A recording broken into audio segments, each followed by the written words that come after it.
members of the ICRISAT Governing Board, members of the Diplomatic Corps, Dr. Abdou Tenkwano, Executive Director of CORAF, Dr. Ravi Ketchapal, Executive Secretary of APARI, all distinguished guests, ladies and gentlemen. A warm good afternoon to you all, and good morning to you all outside India. I have the immense pleasure to welcome you all to ICRISAT 50th anniversary celebrations. This day is a much awaited day in ICRISAT, as it was on 28 March 1972 that the MOU was signed between Ford Foundation and the Government of India. We look back to the last 50 years of experience we've gathered that gave us success in the realization of our vision, that is a prosperous, food secure, and resilient drylands in Asia and Africa, and look into the future in the achievement of our mission to reduce poverty, hunger, malnutrition, and environmental degradation in the drylands. Today, we celebrate 50 years of experience. We are pleased to share with you all, present here in our headquarters in Hyderabad, India, our colleagues linked to this event in Africa locations, in West and Central Africa, in Eastern and Southern Africa, other locations in India, in Asia, our invaluable partners and stakeholders, and our distinguished guests who have honored us with their physical and virtual presence to this event. Saying that, may I please invite Dr. Jacqueline Hughes, Director General of ICRISAT, Dr. Arvind Kumar, Deputy Director General Research of ICRISAT, and Mr. Ramon Pichi, ICRISAT Director of Communications, to please join me on the stage for the first session of our event.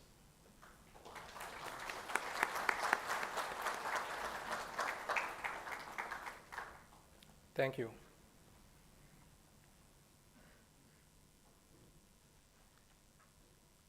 May I please invite now Mr. Ramon Pichi, ICRISAT Director of Communications, to please deliver the welcome speech.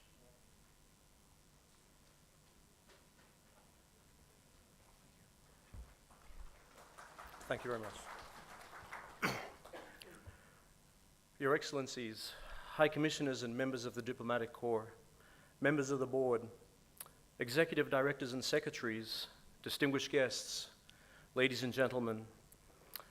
On behalf of the Director General, Dr. Jacqueline Hughes, the Governing Board Chair, Professor Prabhu Pingali, and the board, and staff of ICRISAT across India and Africa, we extend to you a very warm welcome. We are deeply honored to have such a distinguished gathering, both here and virtually, to grace our official 50th anniversary. For it was 50 years ago to the day that a proverbial seed was planted that would capture the imaginations of many and spur people and nations of goodwill to work together for the betterment of humanity through science. An idea, in no small measure, inspired by the Green Revolution that occurred right here in India. That idea was to develop a sorghum institute built upon the lessons learned from the successes of investing and modernizing India's agricultural sector. This idea evolved into the development of a drylands research institute for the semi-arid tropics to improve the lives of all, no matter where they live. And so, on the 28th of March 1972, ICRISAT came into being, led by a consortium formed by the Ford and Rockefeller Foundation and supported by the Government of India. At this time, ladies and gentlemen, we pay a special tribute to them, for their foresight would help transform the lives of countless women, men, and children who call the drylands home. Ladies and gentlemen, marking the 50th year of any organization is a significant milestone, but all the more so by one whose scientific research has translated into very real development outcomes built upon agricultural advances. That child in the forgotten village no longer has to go to bed on an empty stomach due to her parents having more productive crops. Women farmers are now included in critical decision-making affecting the food security of their communities. And those parents whose dreams for a better life that may have been thwarted in their youth can now see their dreams and aspirations realized in their children who've attended higher education for the first time, effectively breaking the cycle of poverty through the proceeds of more effective and profitable farming. For all of this, there can be no more noble omission. And of course, this success does not depend and it doesn't happen in isolation. It has been underscored by our enduring partnerships and our valued donors. To you, to each and every one of you, we say thank you on behalf of the approximately 2 billion people in the drylands for whom we work. ICRISAT has come a long way, but with your advocacy, we can go even further to continue to produce the scientific results and humanitarian outcomes that have defined the Institute's journey over the last 50 years.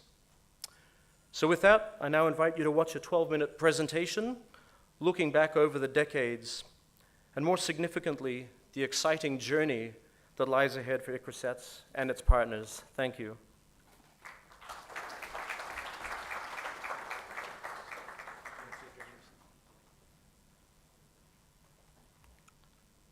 Thank you for this welcome speech, Mr. Ramon.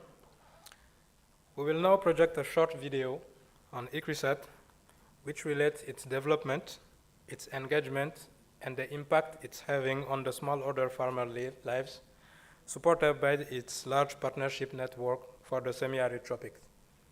I will request the technical team to please launch the video and invite you all to enjoy it.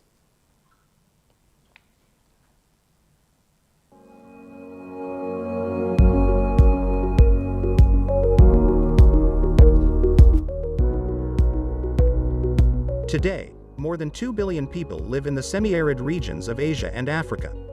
Home to a fourth of the world's population, these drylands exhibit some of the most unforgiving and harshest conditions to be found anywhere on the planet.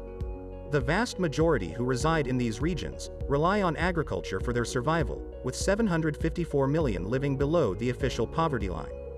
Crops on which these regions depend for food security are constantly beset by changing climates, extreme weather events such as droughts to nutrient-depleted soils, and environmental degradation. Development progress is further thwarted in many cases by a lack of information, market access, conflict, non-inclusive economic institutions, weak governance structures, and limited state support. Resultantly, those who call the semi-arid regions home, tragically remain the poorest, the hungriest, the most nutritionally insecure, and the most marginalized in the world. But it does not have to be like this. Change happens when institutions and nations of goodwill coalesce around a concern for common humanity in which a brighter future is created for all. Agriculture in dryland is exposed to numerous risks and uncertainties. ICRISAT works towards improving the productivity, income and livelihood of the smallholder farmers practicing agriculture in drylands of Asia and Africa. Our crops are highly nutritious and resilient to climate change. And thus begins the story of ICRISAT, the International Crops Research Institute for the Semi-Arid Tropics. ICRISAT was established in 1972 by a consortium formed by the Ford and Rockefeller Foundation with the support of the Indian government. India's Green Revolution started in the 1960s and initial discussions were held for the establishment of a dedicated sorghum institute in the country. This concept later evolved into creating an International Crops Research Institute for the semi-arid tropics for key dryland crops. The foundation stone for ICRISAT campus was laid by the then Prime Minister of India, Mrs. Indira Gandhi, on the 11th of January 1975. Today, ICRISAT is the only international agricultural research center, IARC, with its headquarters in India with a mission to reduce poverty, hunger, malnutrition, and environmental degradation in the drylands. It is recognized as the premier global research organization for dryland farming, having developed a number of scientific world firsts and interventions that continue to transform the lives of the poorest of the poor. 50 years of innovation. For half a decade, the journey of ICRISAT has been defined by one of innovation that constantly pushes the boundaries of possibility. ICRISAT's core strength lies in its world-class research and scientific innovations with a focus on developing productive, climate-smart, and nutritious legume and cereal crops critical to the drylands, comprising chickpea, pigeon-pea, groundnut, pearl millet, sorghum, finger millet, and small millets. 1970s The beginnings. ICRISAT scientists develop varieties, hybrids, and breeding lines that resist pests and diseases, and also develop technologies that can be used by dryland farmers. Agronomic experiments mark the beginning of the Institute's farming systems research program. These experiments were subsequently tested in watersheds from a land and water management perspective. Later came the intercropping perspective to watersheds, which was hard to promote in the 70s but became very popular in the 90s. The degraded landscapes are a treasure of wealth. We can bring them back to life by natural resource management. One of the most important aspects of natural resource management is rainwater management. ICRISAT has developed several techniques to harvest rainwater and make it available for bringing the degraded landscapes back into life. The Genetic Resources Unit is developed as a global repository for ICRISAT's crop germ plasms. This leads to fully fledged gene banks being established in India and others in Niger, Kenya, and Zimbabwe.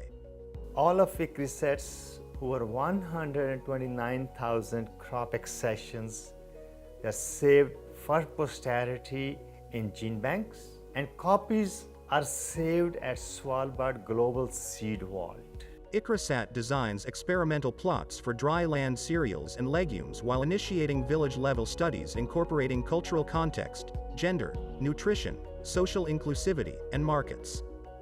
Working with communities along the rural to urban continuum, ICRISAT engages with women in getting technologies into their hands such that it works for them and is also empowering. ICRISAT pioneers aflatoxin research in groundnuts, leading to heightened awareness on its post-harvest management to prevent adverse impacts on human health. ICRISAT conducts the first Farmers' Day, convening farmers around its variety trials. The 1980s, an era of excellence and expansion. The first ICRISAT sorghum and pearl millet varieties are released for farmers in Sudan. ICRISAT expands its local presence by establishing offices in Africa, commencing with the ICRISAT Sahelian Center in Niger. Queen Elizabeth II visits ICRISAT to view firsthand the work being undertaken by the Institute. ICRISAT-led projects deliver new groundbreaking outcomes for food security across Africa, Southeast Asia, the Middle East, Latin America, and the Caribbean. ICRISAT Asia partnership has been going on for the past 50 years. We have achieved a lot in that partnership. I will only highlight a few examples. For example, in the watershed initiatives to equip dryland farmers to collect water and manage soil and fertility. We have also built the capacity of young entrepreneurs to harness the technologies of agri-food processing. 1990s, the era of breakthroughs and awards. The 1990s cements ICRISAT's position as a leading agricultural scientific research center with a global reach in improving nutrition and food security. ICRISAT commences research to develop genome maps of sorghum and pearl millet with collaboration from Italy, the UK, and the USA. A geographical information system, GIS, that can manage multiple levels of spatially distributed data is set up for rollout across Asia and Africa. ICRISAT scientists breed ICPH8, the world's first hybrid pigeon-pea with an increased yield of 30%, in partnership with the Indian Council for Agricultural Research ICAR. The variety is released for cultivation. Director Generals Jim Ryan and Shauki Barghouti receive the King Baudouin Award for high-yielding and disease-resistant pearl millet and pigeon-pea respectively. The first Women's Farmers' Day is instituted by ICRISAT and ICAR, positioning India at the forefront of championing women's agricultural empowerment. 2000s, the era of new horizons. The recognition of the private sector as valuable research for development partners leads to the formation of the sorghum and pearl millet hybrid parents research consortia, followed by a similar consortium for pigeon-pea. Renowned scientist and the 11th President of India, Dr. APJ Abdul Kalam, visit ICRISAT to inaugurate a genomic facility. ICRISAT's early advocacy for climate-resilient crops and climate awareness delivers a Nobel Peace Prize. 2010s, the era of digital and genomic technology. ICRISAT decodes the genome sequence of chickpea, groundnut, and pearl millet in collaboration with global partners. The combined impact of genomic and digital technologies results in fast-tracking crop innovations. An increase in investment in science and technology in Africa, and ICRISAT particularly has been investing in the arid tropics, especially in light of climate change that has been affecting quite a number of farming communities. ICRISAT has invested in advanced genomics, for example, using translational genomics, structural biology to be able to identify genes of interest that would enhance resilience of our mandate crops. This decade sees many world firsts led by the Institute: high oleic acid groundnut, high iron and zinc pearl millet, and sorghum contributing to improved nutrition in infants and children, supporting the attainment of the Sustainable Development Goals. Further breakthroughs include fungal disease-resistant and early maturing groundnut, machine-harvestable chickpea, high biomass sorghum for biofuel, drought and heat-tolerant chickpea. Digital technologies for farmers take off with the establishment of the ICRISAT's iHub, with plant disease detection and weather advisory applications developed. The modernization of breeding picks up momentum with the digitalization of ICRISAT's breeding programs. Advanced rapid generation to cut breeding cycles, climate change simulation, and the mechanization of sorting and grading processes facilities are initiated. 2020s, the era of new opportunity. In the 2020s, the modernization of breeding continues and many bold initiatives are undertaken. 2 high oleic acid groundnut varieties developed by ICRISAT and the Indian Council of Agricultural Research Directorate of Groundnut Research are released by the Honorable Prime Minister Narendra Modi. ICRISAT wins the National CSR Award India twice. The tropical legumes led by ICRISAT and its national partners leads to ICRISAT winning the Africa Food Prize 2021. ICRISAT work has had a huge impact in the livelihoods of smallholder farmers in Africa. For example, we have been able to develop crop varieties in cereals and legumes. Over 300 varieties of legumes have been developed. For example, pigeon peas, groundnut, and chickpeas. These have contributed to food and nutrition securities. As of 2021, 1184 ICRISAT varieties are released in 81 countries, further extending ICRISAT's global reach and impact. 128,979 accessions from 144 countries are curated by the ICRISAT Gene Bank, and more than 1.5 million samples are distributed to 149 countries.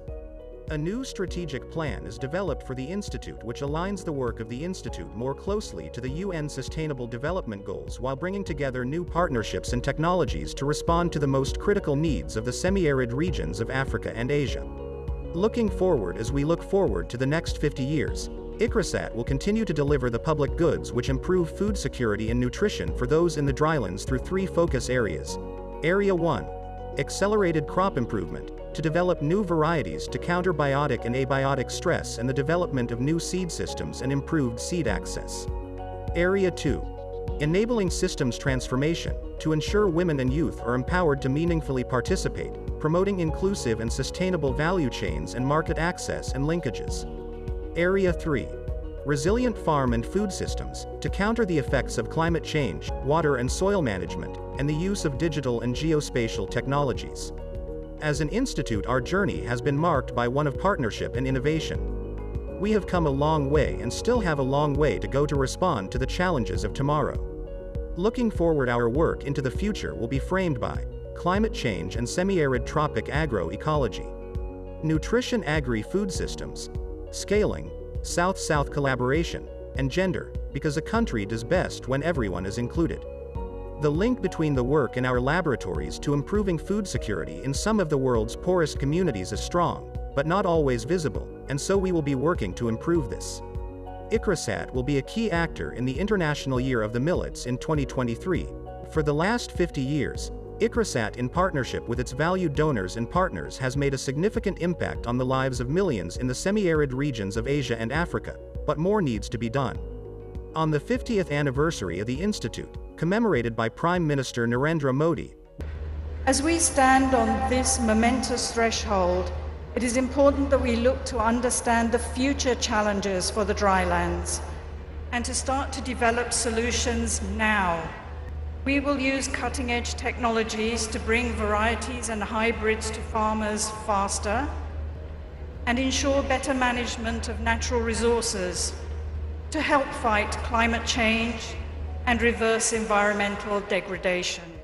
On its 50th anniversary, ICRISAT rededicates itself to making dryland agriculture resilient, sustainable, and profitable. We invite you to partner with us on the next phase of our exciting journey, as, together, we can change the future.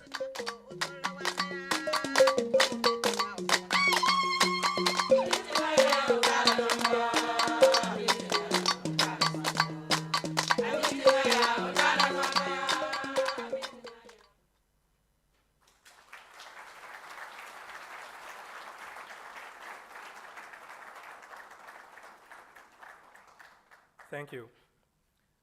Following this inspiring short video on ICRISAT impact and engagement, may I now invite Dr. Arvind Kumar, Deputy Director General Research for ICRISAT, to take the stand and present a little more in details ICRISAT's research impact for the first 5 decades.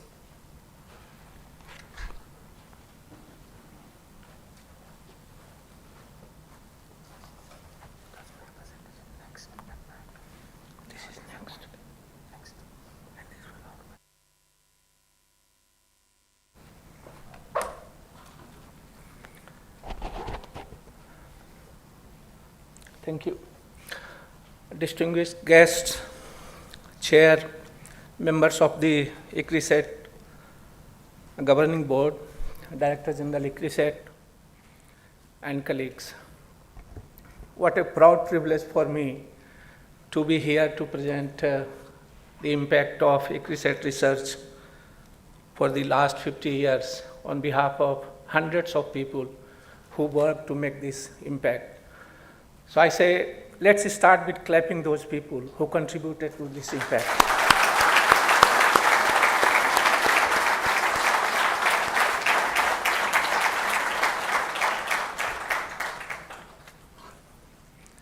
The video made my life easy. A lot have been told about the impact of ICRISAT. But then there are few things which I would like to highlight. And the first one is, the first thing that happened when we were having the buildings being established, and the moment it was done was the establishment of the ICRISAT Gene Bank, 1979, which was later named as Dr. R.S. Paroda Gene Bank, and we feel proud to be associated with Dr. Paroda in that way. This gene bank, while on one side have maintained more than 128,000 accessions, but on the other side have also ensured that we use these accessions in crop improvement, in genomics, in crop protection, and have shared more than 1.5 million samples with more than 149 countries, including around 0.5 million with the host country where we are based.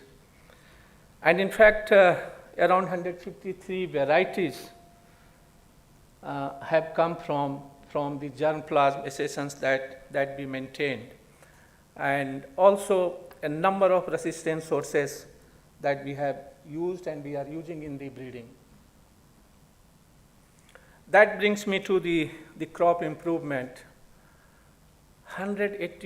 1,184 varieties being cultivated in 81 countries is a marvelous achievement of the crop improvement.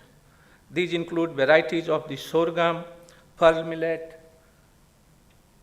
how do I use this, pearl millet, finger millet, pigeon pea, also chickpea and groundnut. And I must say that more than 30 breeders must have been associated up to now, developing these varieties and enjoying the success of cultivation of these varieties in different countries. Some of the achievements which ICRISAT feel proud of is the the first pigeon pea hybrid that was developed in 2008. The biofortified cultivars of pearl millet and sorghum, which we continue to work, improve that, but think of the first time that we developed it. Also the iron, high iron cultivars, the machine harvestable chickpea, which was shown in the video, how good it is to reduce the drudgery of the women who harvest the chickpea. That would go a long way again and is going forward. And then also in Africa, the first pearl millet hybrid in Burkina Faso, which we just released in 2021, and the two high oily groundnut varieties, which was shown in the video, which was dedicated to the nation by the Honorable Prime Minister of India. The crop improvement work, when we try to assess the impact, was very well lauded by the Honorable Prime Minister himself on the chickpea, the work that ICRISAT has done in chickpea, which has resulted in 8-fold increase in production in Andhra and Telangana region of India. And in fact, not only here in India, in ESA, ICRISAT developed varieties, they contribute somewhere around 68% of the trade value in chickpea, 46% of the trade value in groundnut, and 53% of the trade value in pigeon pea. In the seed system, you heard about the Africa Food Prize, which was combination of the crop improvement and the seed system work. Marvelous work has been done in Africa as well as in Asia. 574, 146 metric ton quantity of seed, but more than the seed, the capacity development, the hybrid parent rice consortium, the informal and formal seed sector, where we worked with the people to ensure that every farmer gets the quality seed. ICRISAT work in genomics is well known, just not sequencing, but also developing the markers, the genome libraries, the sequence data, but also using that data in the crop improvement, and more so hundreds of papers. I don't think any of the institute working on the applied side have more than 20 research papers in the Nature. We applaud that effort of the researchers. Also, the PTTC, which was shown, which was visited by the Honorable President of India, late Dr. Abdul Kalam, is a unique concept in itself, which brings people working on transgenic and genomics together. And very soon, we will be going forward with the durable Strega resistance that the center has developed. We feel proud of training more than 8,000 researchers, scholars across the world, 40% of which have been female in the different area, and thousands of farmers in different areas. Our work on the crop improvement moved forward with the same way aflatoxin research was shown, but more so I would like to say that this research in fact enabled Malawi to regain its groundnut export to South Asia. And then we feel proud of owning the wilt resistance for chickpea, which originated from us, and managing the downy mildew epidemic, which was at one point of time thought that how variable is this pathogen, that how it will be managed, and the awards that we have got for that work, not only towards the crop protection, but also to crop improvement.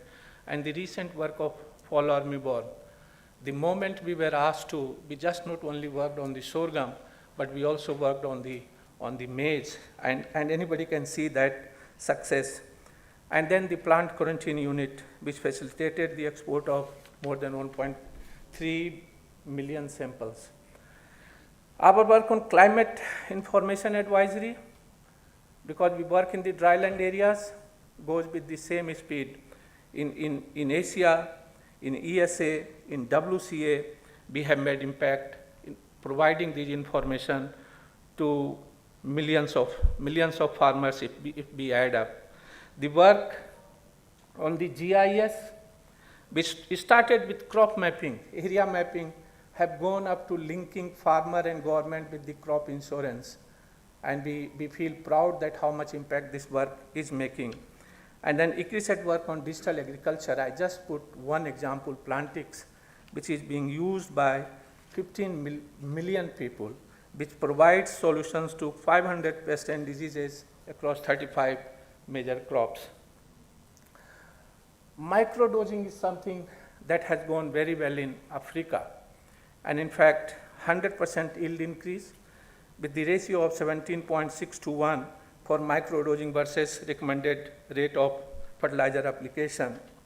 And in fact, 300,000 farmers were trained in ESA, and in fact in WCA in Mali, Burkina Faso and Niger, more than 25,000 smallholder farmers were trained using this technology.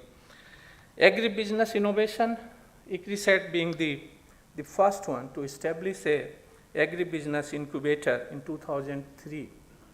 And in fact, since then, we have supported more than 106 agri and food tech startups and created 3,200 jobs and brought funding of over 50 million to the institutions and have influenced the life of 4.1 million farmers. We also were the first, nearly first to establish the sweet sorghum-based bioethanol distillery unit in India as early as in 2007. Climate smart technology, we not only work on developing the climate resilient crop varieties, but number of technologies, and these include the ICRISAT multivariable district level data set that we created and are being used by the policy makers. Also, we trained and in fact went into the concept of climate smart villages. We trained in ESA around 1 million household farmers, in WCA 7.5 million household farmers, and in fact in WCA this led to the increase in the water conservation rise of around 2 meters and soil moisture increase by 20%. We have similar data from India. We have similar data from ESA. I have a video which I will leave with you at the last to see that what impact this water conservation technology brings to the dry land. In nutrition, we started in Malawi, Tanzania, millet and pigeon pea complementary food, and in fact that showed that it was one of the first research we showed that how this reduced the underweight in children by 80%, wasting by 100%, and diarrhea by 70%. And then we introduced the pigeon pea in school feeding in Tanzania in 2018, and it's still being continued by the government after we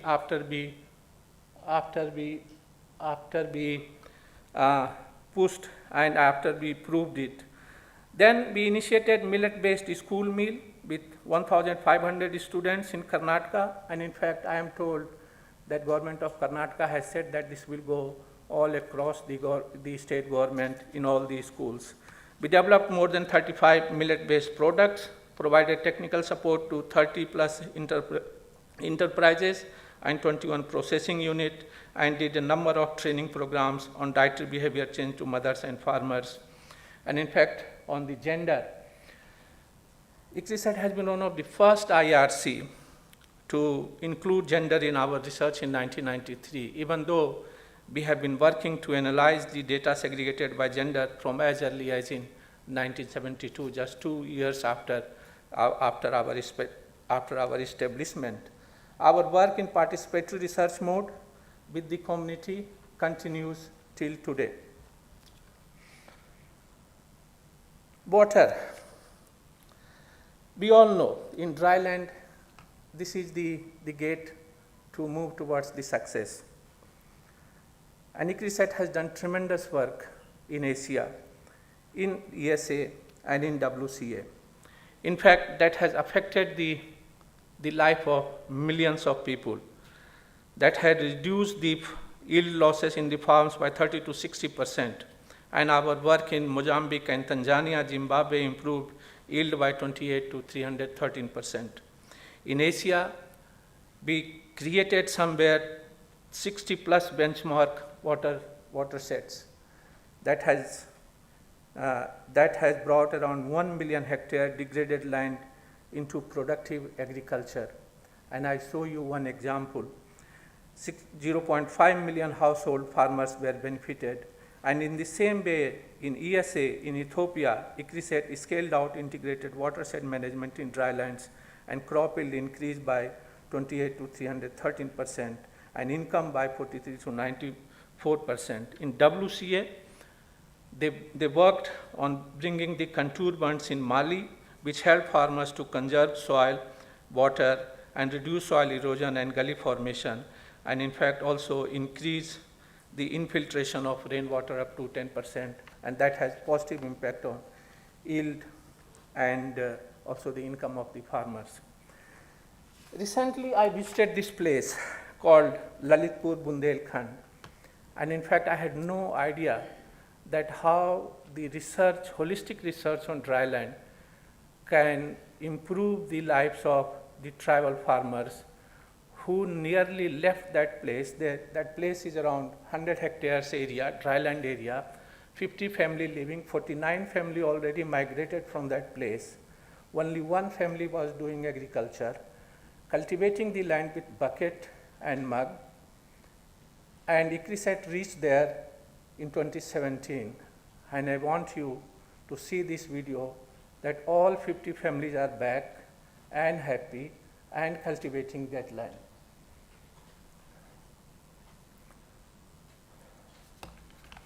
Thank you very much, everybody who contributed to this impact of ICRISAT over the last 50 years.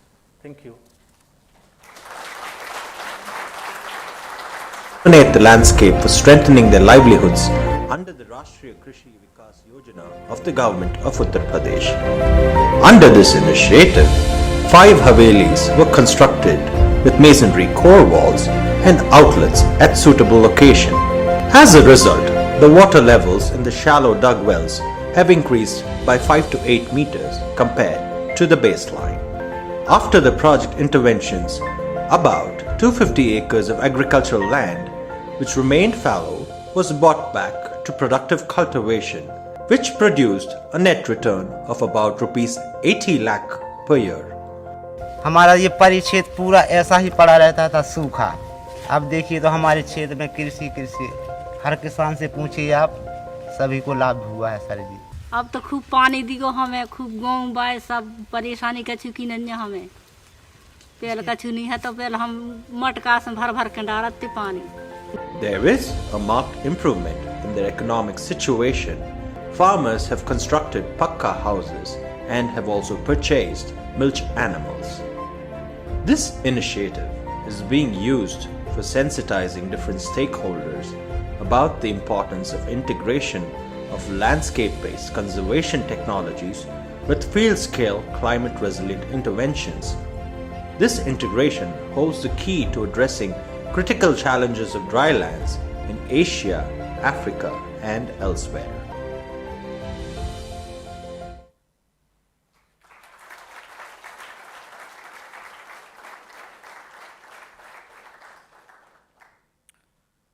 Thank you, Dr. Arvind Kumar, for this great presentation on ICRISAT impact during the first 5 decades of its history. As said before, we will now look forward into the future. May I please invite Dr. Jacqueline Hughes, Director General of ICRISAT, to address the audience about ICRISAT's vision for the drylands.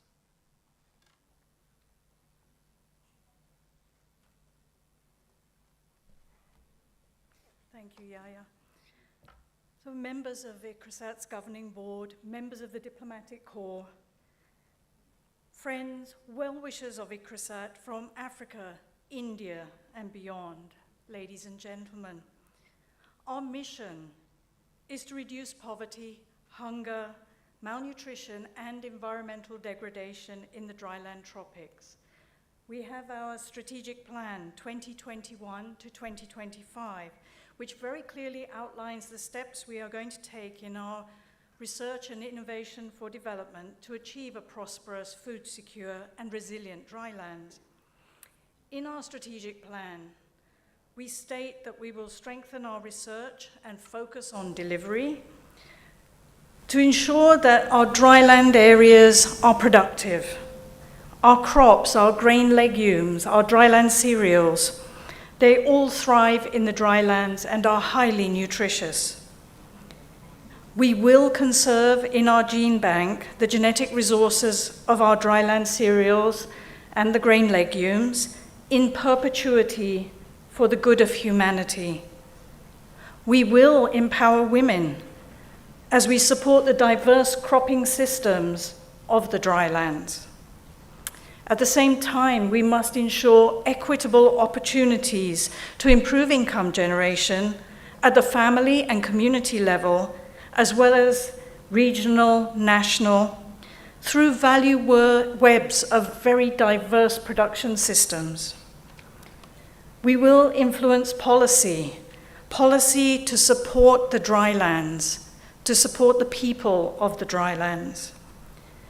We will be sure to pursue the optimal management of the very scarce resources of the drylands, to minimize resource degradation, contribute to improved soils, and adaptation to climate change and extreme events. Above all, we will work with our partners and ensure we target global, national, and local needs. I keep saying partnership because we strongly believe that partnerships are the only way in which our global challenges will be tackled and the best solutions found. ICRISAT has developed a lot of solutions and networks over the years. You heard some of them from Arvind, from the video. But some of the particular unique partnerships which are very special to us are the Hybrid Parents Research Consortium, which is for private sector partners, seed companies, entrepreneurs through different incubators. We have our Agribusiness and Innovation Platform, AIP. We have the iHub. We have BioNCube. We have the ICRISAT Development Center, the Smart Food Initiative, our Center of Excellence in Genomics, and then developing networks so that we can get into CSR, corporate social responsibility, resources to deliver what those companies believe they should be doing, which is what we believe we should be doing. These partnerships and the networks will ensure demand-driven and responsive agricultural research, innovation, and development to contribute to the Sustainable Development Goals. We will strengthen our current partnerships and build new networks. The world is changing, we have to change.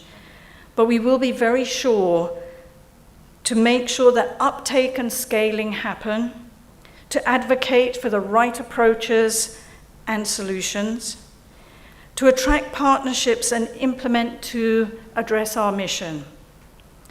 We need those partnerships to bring with us cutting-edge science, sustainability. We need to assure diversity, equity, and employment through these networks. We will foster South-South cooperation, and we believe that ICRISAT has a very strong role in South-South collaboration from our headquarters here, but also from the regions, exchanging information and technologies. We're going to build our private sector partnerships to be able to deliver. And we'll continue to collaborate and strengthen international and advanced institutions, global and local development agencies, international and local NGOs, and others.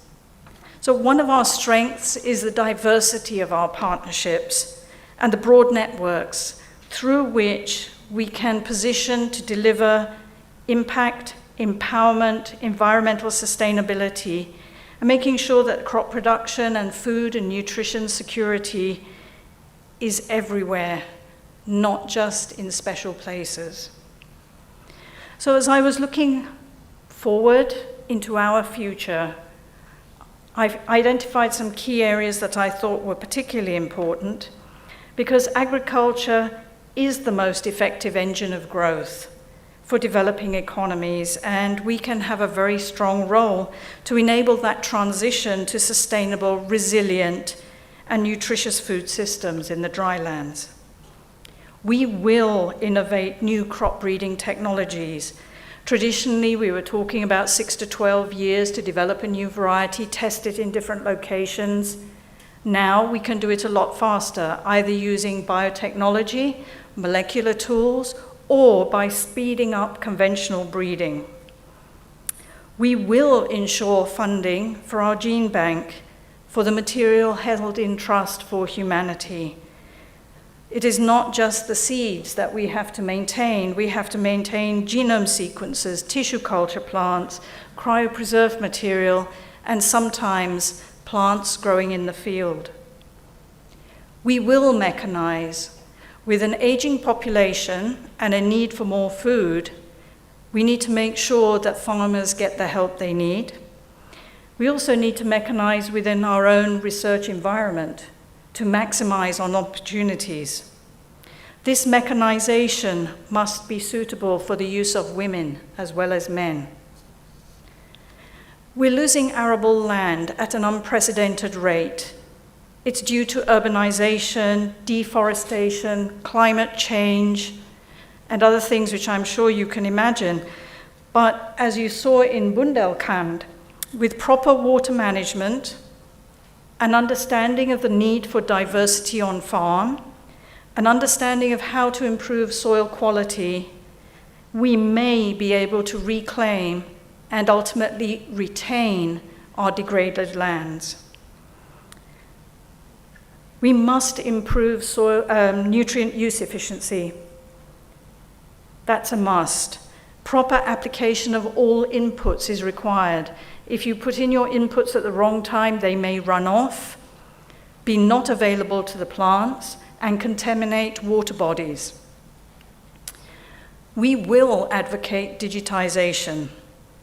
I believe that is critical to agriculture. From digitization in research to development, from inputs and products to the consumer. Digitization also improves transparency all the way through what we do. And I believe for the farmer, the link is a digitized farm, which is not beyond imagination. It's where the inputs, the soil management, mechanization, insurance, advisory services, irrigation, production practices, and markets can be combined and managed digitally. I keep mentioning partnerships. They must be harmonious. They must be respectful. And I've always argued that research must be intra-disciplinary. I also believe our partnership should be that, and we should be encouraging governments as well, because you often hear of an initiative from one department or another department, and it's not always that government ministries talk together. So let us help them discuss with each other and reap the benefits of the synergies. And finally, with the policymakers, we've got to encourage a simultaneous bottom-up, top-down approach to policymakers to ensure the efficiencies, because it's such a multifaceted topic that they have to be able to manage the trade-offs while assuring the efficiencies of the production systems. So as we move forwards, we build on our 50 years of research. We will build on the award to ICRISAT of the Africa Food Prize 2021. We will build on the visit of the Honorable Prime Minister of India, Shri Narendra Modi, to our headquarters on the 5th of February this year. We will build on this event and the participation of our colleagues from around the world. And we will celebrate as well. We'll celebrate not only today, which is the day to celebrate, but throughout the year. We will be celebrating in the different locations. We're also building momentum to the International Year of Millets 2023. We've already started planning with India and FAO on what we can do and when.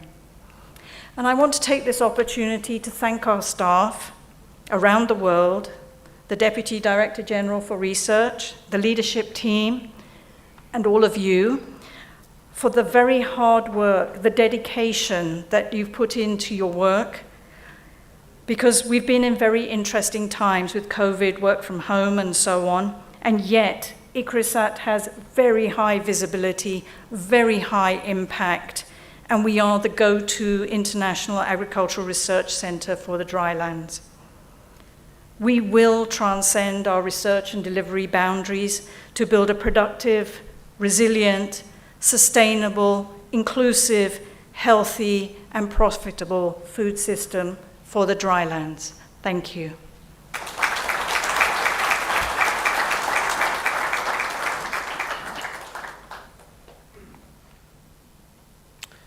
Thank you, Dr. Hughes, for this brilliant speech on which you share with us ICRISAT vision toward the coming years in creating impact in the drylands in Asia and Africa.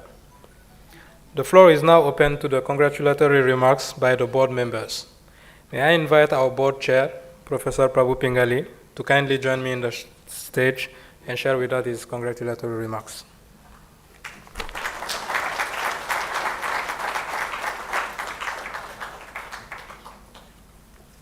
Thank you. Good afternoon, ICRISAT. Congratulations. Congratulations to all of you. You must all be so very proud. I came to ICRISAT in 1974 as a summer intern, and I've seen ICRISAT progress over the years, and it's such a delight for me to stand again in front of you as chairman of the board. And I've seen the enormous progress that ICRISAT has made over the years. And you must be absolutely proud of the achievements of ICRISAT. You must be proud of the way ICRISAT changed the scientific knowledge around the semi-arid tropics. Imagine 50 years ago, there was not that much scientific knowledge on this agroecology. That's changed. The genomic knowledge has changed. The resource management knowledge has changed. And the social science knowledge, the village level studies, that's changed. That's brought enormous new information that has made a big difference for the drylands. And that's something you should be absolutely proud of. You should be proud of the hundreds of new varieties that have been released, the hundreds of hybrids that have been released, of the staples that are often called the orphan crops, and the legumes, the pulses. These breeding materials have transformed access to essential staples, essential food and food security in the drylands and across the world. And most importantly, you should be absolutely proud that you've transformed the lives of millions of people living in the dryland areas in really poor conditions, in very desperate conditions. Because of the work of ICRISAT, many of these populations are now moving along that economic transformation pathway, using agriculture as an engine of growth and becoming extremely food secure.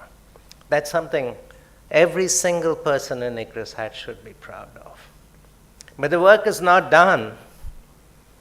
The first 50 years have been a good 50 years. The next 50 years are going to be equally challenging, with growing populations, growing urbanization, increasing demand for food, increasing demand for alternate sources of protein, and trying to achieve all of this with degradation of the resource base, with climate impacts, rising temperatures, etc. It's a challenge, but knowing from your past experience, I'm absolutely sure that ICRISAT will meet that challenge and continue to be extremely productive. And I want to assure you that every one of the governing board members is with you as you go through this path and will be supporting you as you move forward. Thank you very much.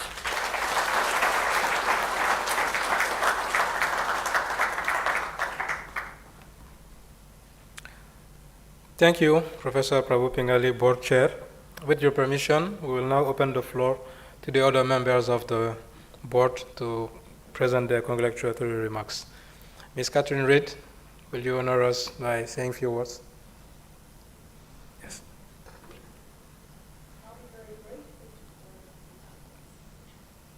Hello. I'm going to be brief because I think Prabhu has reflected the board's feeling. This is the first time that I've been to ICRISAT as a board member, but I think it's my 4th or 5th visit otherwise. And one of the things I love to do in my previous visits is bring journalists here. And I take them out into the field and they meet the farmers, they speak to the farmers, and they go away absolutely committed because it's so evident that the impact that ICRISAT has is very real on the ground. So I want to send my congratulations from Australia, if I may, and thank you so much for having us here today. Thank you. Professor Cecil, please.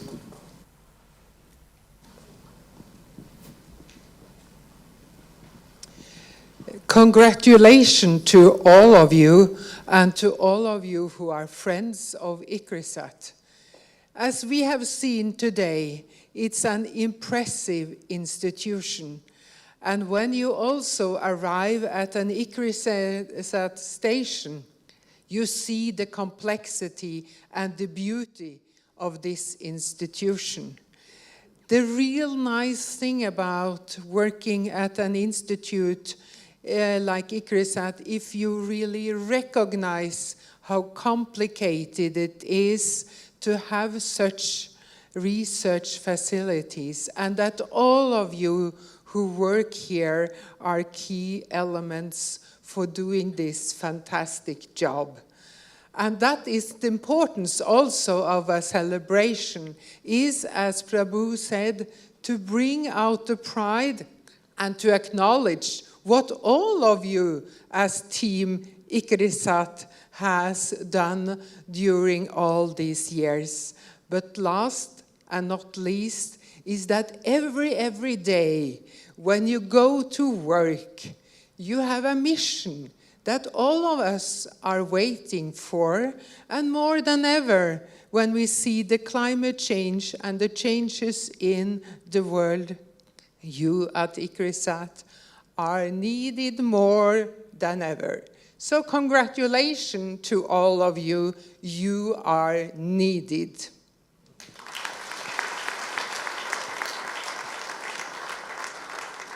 Mr. Lafade Ogunde, board member.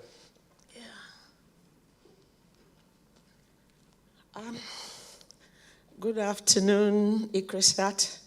Congratulations. I bring warm regards from Nigeria.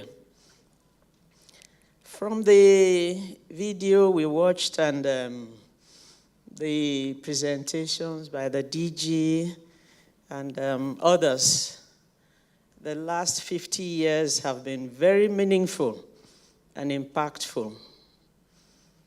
And I say well done to you all for the parts you've played. In Africa, where I come from, populations are growing at an alarming rate. Climate change is a big issue. Climate change is a big problem. There's conflict everywhere. Smallholder farmers are being displaced from their homes and all that. But I say, despite these challenges, we must remain undaunted. The next 50 years are going to be very challenging, like the board chair said. And I guess 50 years from now, most of us in this room will not be present. We'll all be gone, probably. But what's going to be said about ICRISAT at that time? At this defining moment in the history of this great institute, I would like to urge all of you, the DG, the leadership team, the staff, even the board, we need to up our game and make the next 50 years even more meaningful and impactful. Thank you.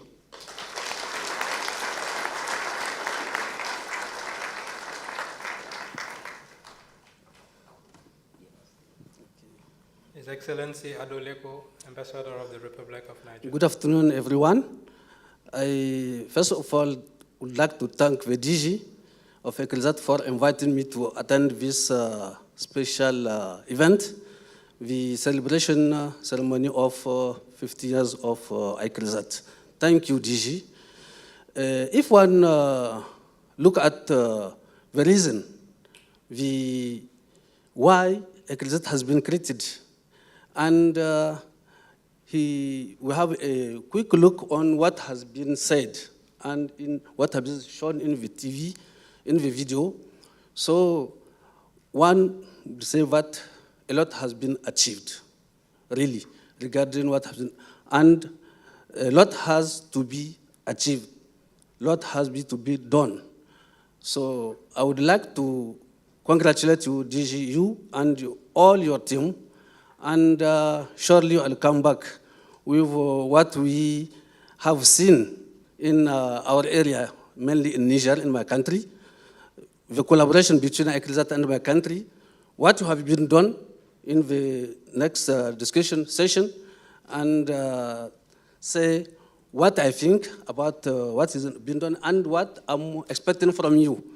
Congratulations for this tremendous work, you, your team, and all your predecessors. Thank you very much. Dr. Yilma Kebede, ICRISAT board member, please. Thank you. I join my other colleagues in the board in congratulating ICRISAT 50 years.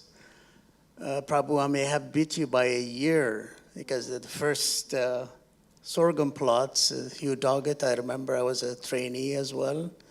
So I consider myself as an insider for ICRISAT. You know, over the years, I have been a trainee and have been cooperating with ICRISAT, working in national programs and funding ICRISAT when I was working at the Gates Foundation, and how, growing into being a board member. So I have had a good fortune of following ICRISAT over the years.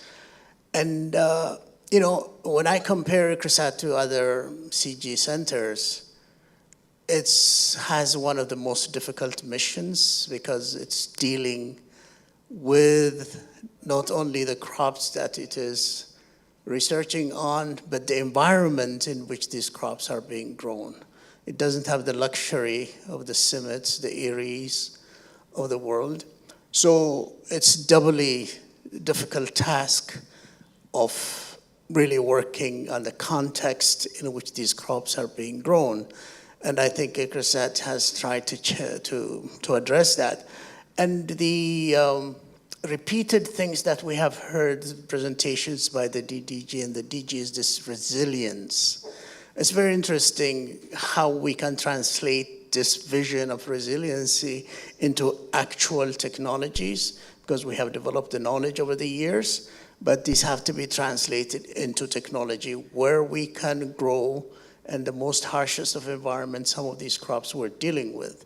So ICRISAT, 50 years experience, where is it going to take us in the next 50 years? I don't think we have 50 years more to make the impact, because there is so much knowledge that has been. So, as much as I can congratulate ICRISAT, I'm also challenging ICRISAT. Where is it going to focus? How efficient can it be? Partnership, Jackie, is key at different forms of partnership within ICRISAT itself or outside ICRISAT. And also accountability. I always come back to this word accountability. What does ICRISAT hold itself accountable for, and who is it accountable to? Very important things. So let's all of us come together, because most of us are really standing on the shoulders of the people that preceded us. 50 years, lots of work has been done, lots of work scientists have contributed to ICRISAT. So I think this is a good chance for reflection and make the impact not in the next 50 years, but shorter than that. Thank you very much. We have Dr. Jim Godfrey, a board member who is connected with us online. I will request the technical team to please put him on the stage so he can deliver his congratulatory remarks to the audience.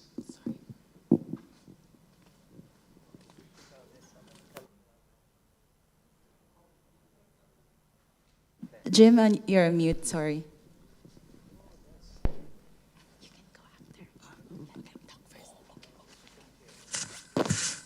Good day, everyone.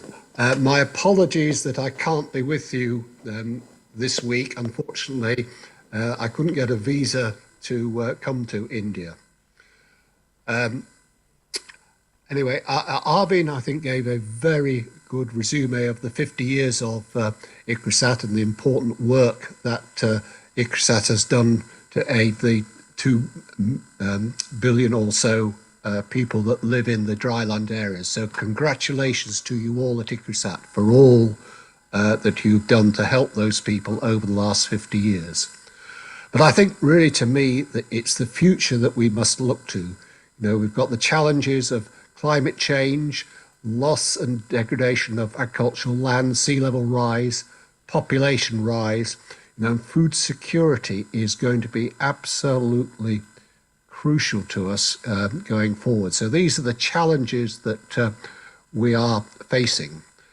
And we must all, and I do think that the key to actually addressing these challenges is investment in research and ensuring that that research is taken up in practice in farmers' fields. You know, we've got the challenge of using less resources per unit of output. You know, I do firmly believe that ICRISAT is needed now and in the future more than ever before. So congratulations to everyone at ICRISAT for their work over the last 50 years. The challenge to us is, you know, what are we going to be doing and ensuring that our work is relevant to the challenges of the future. And I'm sure that we can do that. Thank you.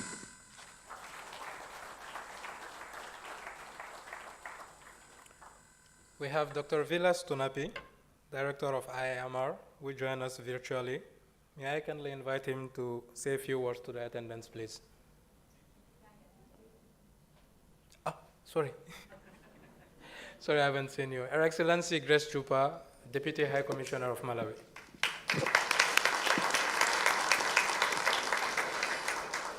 Thank you so much, the Master of Ceremonies. All protocols observed, but I'm surprised in this house. I expected to see happy faces. Is it because of the masks? Because we are commemorating 50 years of anniversary in operation. It's not a miniature, it's not something small. So I expected brighter faces. Can you smile? Can you smile? Can you smile? Okay. All right. My name is Grace Chupa. And on behalf of the government of the Republic of Malawi and the people of Malawi, I wish to extend our congratulatory message to the board and entire ICRISAT management for clocking 50 years in operation. For the past decades, ICRISAT has played a very significant role in transformation of Malawian farmers' lives. We are proud of you. And indeed, ICRISAT is a true partner. We always cherish our partnership with ICRISAT. Since its inception in Malawi, ICRISAT's programs and interventions have changed the face of agriculture, research, and farming in our country. This is a result of its strategic engagement with the Department of Agriculture Research does in building the capacity of Malawi researchers and farmers' organizations. For instance, NASFAM. Malawi has been experiencing several food crises, with staple crops being affected by dry spell and floods. ICRISAT has improved resilience and food security in Malawi by introducing agroecological cropping systems like pigeon peas, maize intercropping, and conservation farming. as ways to overcome limited fertilizer access and improve the resilience in rural communities. In addition to that, ICRISAT has increased legume cultivation among Malawian farmers and boosted their demand, leading to increased production and consumption of protein into micronutrient rich in legumes crops, hence ending malnutrition. Malawi was recognized for making significant impact in the livelihoods of smallholder farmers, especially women, because of ICRISAT interventions. Your success is our success. And there's a saying that goes, if you want to go fast, go alone. But if you want to go far, carry others. We are very grateful and we thank you because you have been carrying us. And once again, congratulations, and we hope and believe that our partnership will continue to the next decades. Thank you so much, and congratulations, ICRISAT.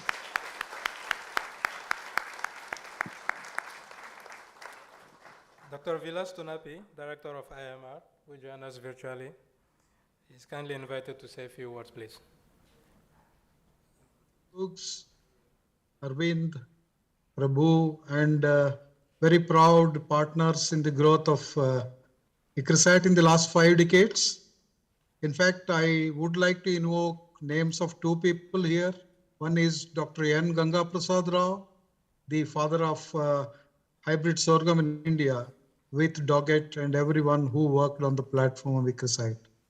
And in fact, ICR and Indian Institute of Millets Research, we are the proud partner in this progress, growth, food security, and nutrition security initiatives along with ICRISAT.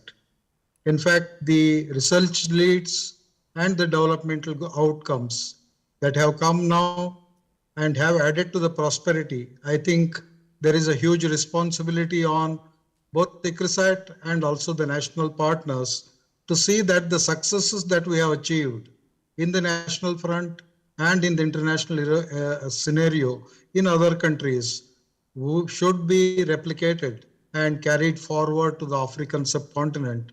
And in this particular initiative, I feel ICRISAT should carry the national partners to have an international experience of contributing their experience and also the developmental work that has gone in. So finally, I would like to add, while congratulating each one of you, is as we embark upon systems transformation for delivery, we need to be looking at developmental processes and the outreach needs that need to be scaled up to create a real-time impact. I think we need to be working on different verticals, which should be in the form of developmental initiatives that link the farmer to the market. Probably the crop improvement efforts, the cutting-edge technologies that lead to different varieties and hybrids, and the production system initiatives and developments should involve and also develop the sustainable value chains, entrepreneurship development, primary and secondary processing initiatives, and the farm gate processing. I think the unique expertise of India and ICRISAT clubbed with in African continent and its replication would pave way probably for a global food security and nutrition security scenarios. And at this point of time, on behalf of Indian Council of Agriculture Research and Indian Institute of Millets Research, together we are going to celebrate the International Year of Millets, which we are planning together along with Government of India. So thank you very much and congratulations all of you. With all the challenges that is coming forward, we are sure the resource and knowledge base that has really accrued in would help in addressing the challenges. So thank you very much for the opportunity.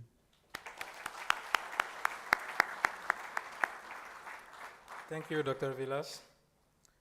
We will open the floor to our ambassadors. His Excellency Willibet, if you want to say a few words, please do so.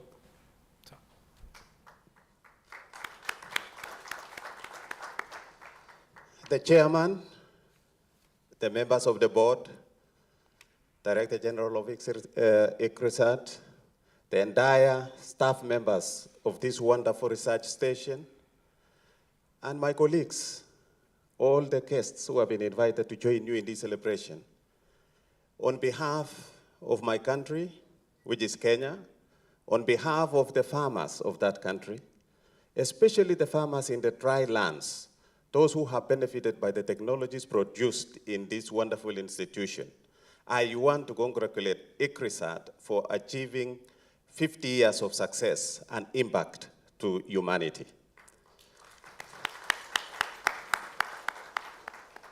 Let me begin by saying thank you for choosing the tough road. As a board member have said, you didn't go for the easy research work. You went for the tough ones. Because doing research for crops grown in tough environments requires tough people. And for sure, ICRISAT, you have made of good metal. And therefore, we want to congratulate you and wish you all the best as you achieve the other 50 years to come. We want to thank ICRISAT for making Kenya a regional office so that that office can make impact not only in Kenya, but in countries around the region. We've seen a lot of work happening by ICRISAT in that part of the world. We have seen transformation of lives. We have seen reduction in hunger. We have seen women who were impoverished starting to gain some dignity by having incomes in their pockets just because they can get some meaningful income through these crops, which we used to call them orphan at some point in time. Thanks that we never call them orphan anymore because the world have come to realize that these are the crops which are actually important in our lives. These are the crops which are important for our health. These are the crops which will stand difficult conditions in our environments. And therefore, what we used to call orphan, and which you guys are doing a lot of work on, is really changing the world now and improving environments, improving lives, and making people not go hungry. So thank you, ICRISAT. We celebrate with you. And the mark of the seal for your work was your recognition by the winning of the African Food Prize. So we are not just congratulating you today, but your work has been seen, and this year has been your year. And therefore, thank you, and we wish you all the best in the next 50 years. Thank you, and may God bless you. Thank you, Your Excellency, Wilibet, High Commissioner of Kenya. May I invite His Excellency Andrew Fleming, Deputy High Commissioner, BDRC Hyderabad, to say a few words, please.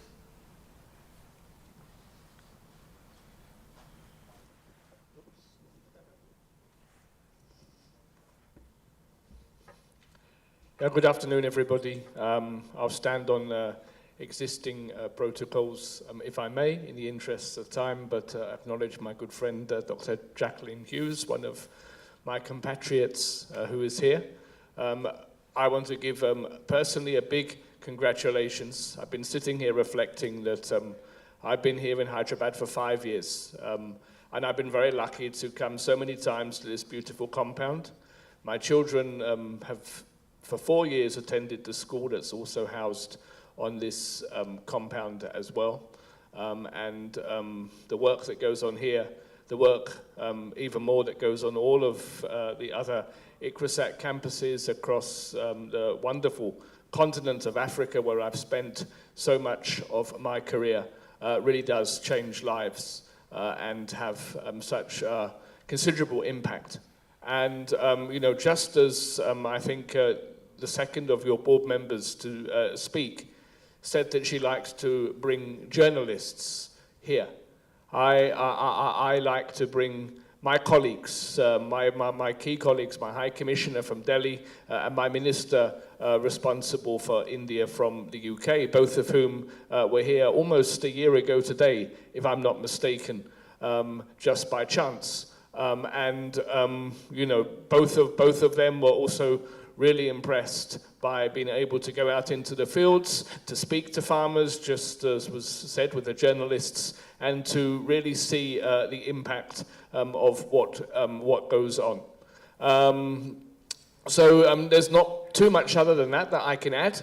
But I am excited to follow in the fortunes of ICRISAT over the next 50 years. I have no doubt, under the leadership of Jacqueline and Arvind and the rest of the team, the future is going to be bright, and they will not be afraid to deal with the challenges that they undoubtedly will face as climate change and other threats continue to our planet. I really also want to finally end by the references to gender, which was in Arvind's presentation. And I think that's another thing that really does endear me to this organization, and recognizing the immense role of women and how empowering women can have such a profound effect on entire communities. And this most certainly applies in the case of agriculture. So with that, thank you very much, and I look forward to the rest of the afternoon, not to mention this evening. Thank you. Thank you. Thank you, Your Excellency. His Excellency Jacob Oberg, Counselor for Innovation, Research and Higher Education of the Danish Embassy. Thank you, and thank you for letting me speak and inviting me here. So, very inspiring to be here. It is clear that this institution is transforming agriculture from a problem or an area of concern into maybe a driver of how we can create a positive future for all of us globally.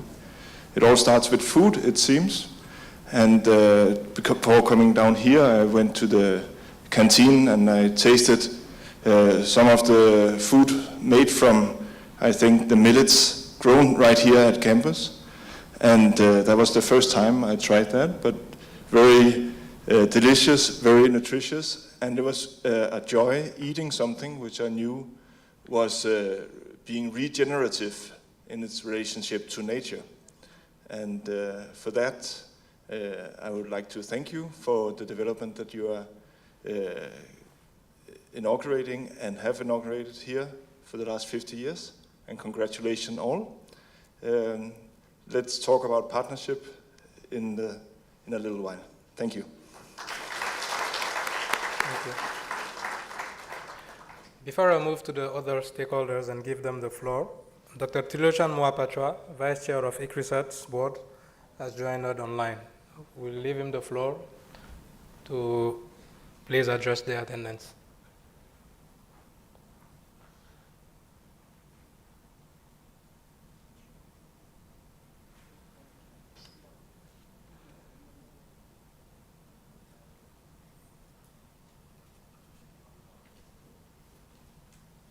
Thank you very much. Can you hear me? Yes, we can hear you. Thank you very much for this panel discussion on partnership and funding for sustainable. We all know that the dry land offers tremendous challenges.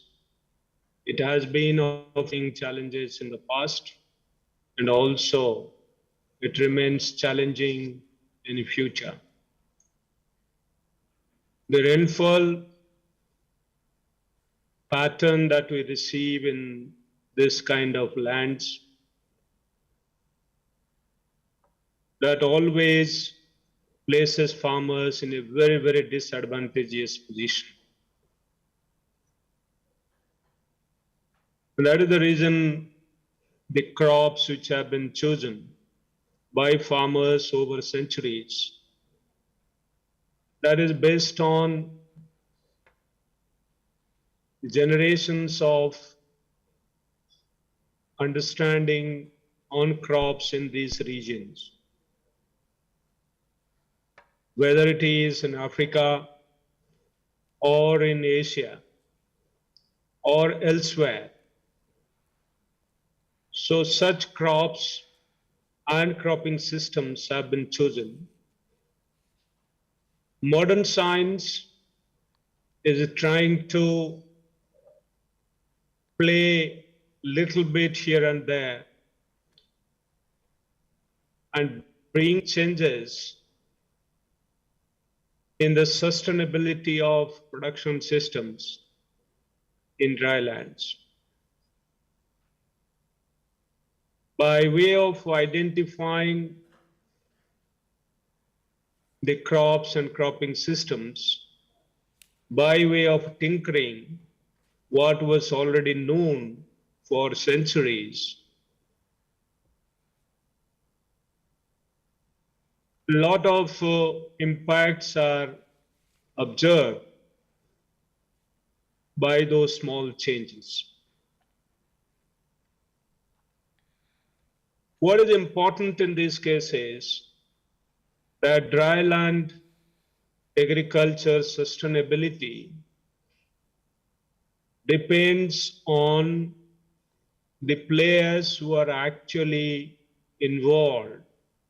First and foremost, the farmers themselves. The smallholder farming in drylands is a very important aspect of sustainability. So the farmers themselves as partners in the whole process of sustainability of dryland agriculture is the most crucial point because they are the main players. How do we enrich and build this partnership further? Dryland area, as I said, has challenges.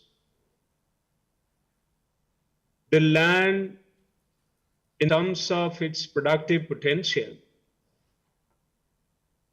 due to various factors, the erosion that takes place,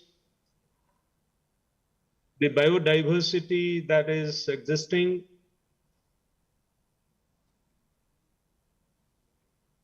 and in addition to institutional mechanisms which are operational. All these are worth mentioning. So building partnership for sustainable agriculture in drylands obviously, very importantly, essentially involves partnership with the stakeholders, the first and foremost stakeholder being the farmers. The socio-economy that governs farming needs very in-depth analysis prior to building this partnership. I strongly believe that this analysis, we do find a number of reports, but this analysis, collation of facts and figures, and further detailing with regard to the changes which have happened in recent times and the way the fragility of this system has been threatened due to COVID-19. In this context needs our consideration. And that would actually lead us in the direction of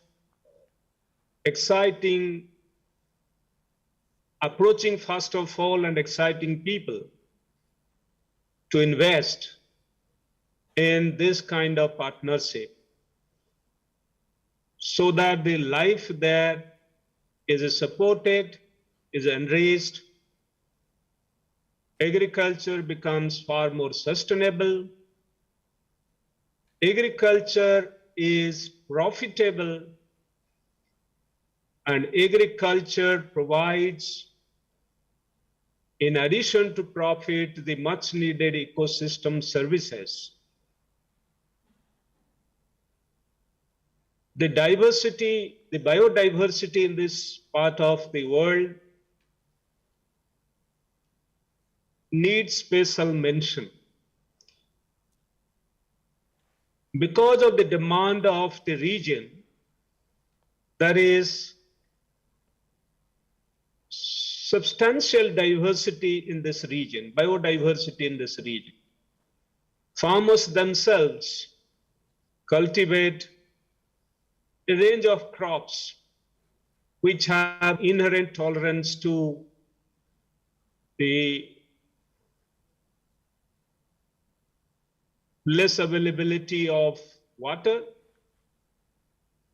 more of evaporative losses, and also more of transpirational losses. So this diverse set of crops and cropping systems has to be promoted through this partnership. Where are these partners to be harnessed? There is a need for an institution like ICRISAT to tap these institutional resources to build partnership to start with. The institutions in Africa and institutions in Asia and more specifically India, South Asia and India, actually can be brought together more effectively and meaningfully to strengthen this partnership together and contribute meaningfully to enhancing farmers' income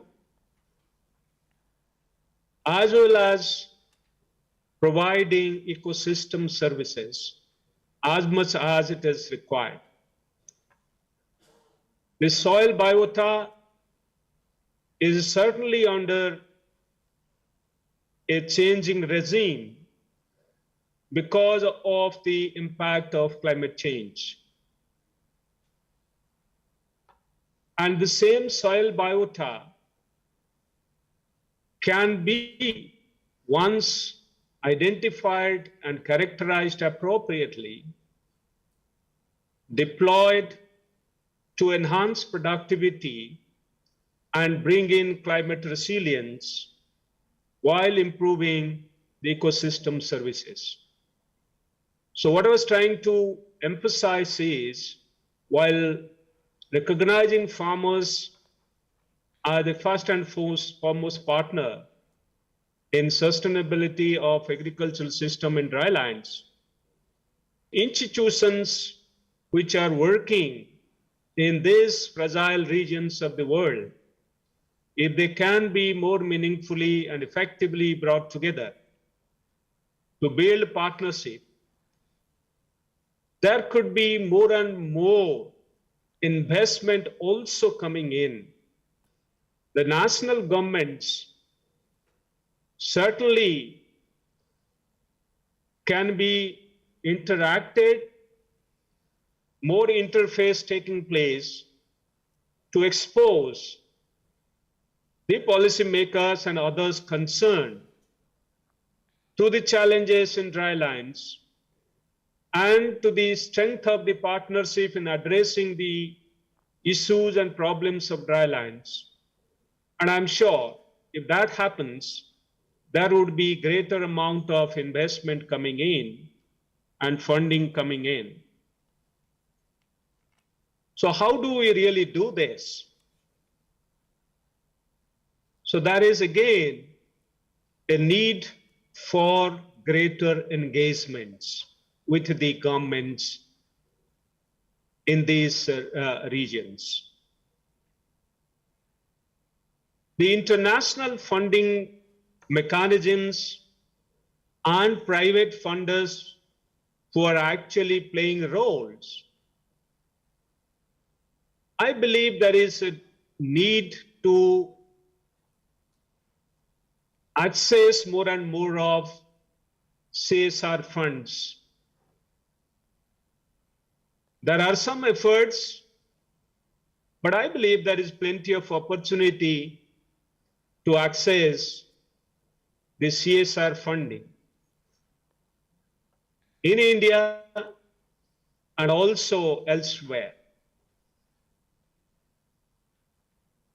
The FAO's JEF funding, the Climate Fund, Green Climate Fund, and others. They are not just names to just list. But what is important is having more and more of dialogue,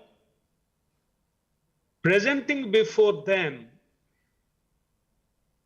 very insightful studies and proper socio-economic analysis forming the heart of those insightful studies to attract their attention, and in the process getting higher amount of funding for these programs. I strongly believe that meaningful programs, intellectually, strategically designed programs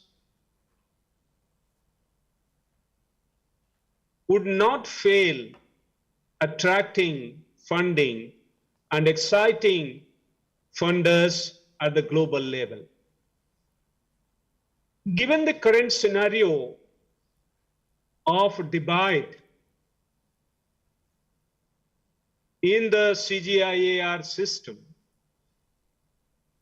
with regard to its thinking process, with regard to the way things are moving, there would be certainly difficulties. But ICRISAT as a partner in various activities of 1CG needs consideration and exploration. The expertise available in other institutions may not be able to substitute long experience and institutional memory that is available at ICRISAT. So that strength of knowledge, the capabilities, the infrastructural strength, which is already available in order to deal with the complexity of the drylands, in order to have sustainable agriculture, in order to have profitable agriculture without compromising the ecosystems and the productivity of the ecosystems, I strongly believe there would be opportunity to access a part of the funding from the 1CG itself. There is a need to have greater engagement. I have taken more time than what I am actually expected to take, but I can go on. ICRISAT has been involved in doing deep science in crops related to dry lands. I believe we need to really continue further going deeper and doing that science to attract the attention of the funders. How do we actually take advantage of that science which ICRISAT has been doing? Depletion of human resource has to be addressed. New leaders have to be invited to lead, not just because of delivery elsewhere, but because of deep knowledge in this set of crops and cropping systems, and significant contributions already with a certain sense of dedication to work in this set of crops would help in designing our future strategy to go deeper. We have been talking about South-South partnership. This is the time to build this partnership in right earnest. The available technologies were demonstrated at some point in time, showing advantages in regions where there is deficiency with regard to technology. So I believe that there is no border. I can imagine the technologies performing well in one part of the world in dry areas would find their foothold very strongly in other regions, the crossing borders, if there is adequate partnership established. And in fact, there has to be engagement of the board itself in building this partnership. So without taking any more time, let me congratulate ICRISAT for the awards and rewards it has attracted for its contributions in dry lands. I'm sure as ICRISAT goes along, while it tries to deploy more and more technologies, more and more of digital platforms, more and more of modern tools, including sensors, artificial intelligence-based applications, bringing data analytics into the focus, funding may not remain a limitation. There needs to be actually a deep dive in this regard. So wishing all the very best to the ICRISAT and its management to move forward. And wishing all the success with regard to building more partnership and attracting more funding so that the agriculture in drylands remain sustainable, remain far more sustainable years to come. Thank you very much. Thank you, Dr. Moapatra, for this inspiring speech. May I please invite now Dr. Abdou Tenkwano, Executive Director of CORAF, to say a few words.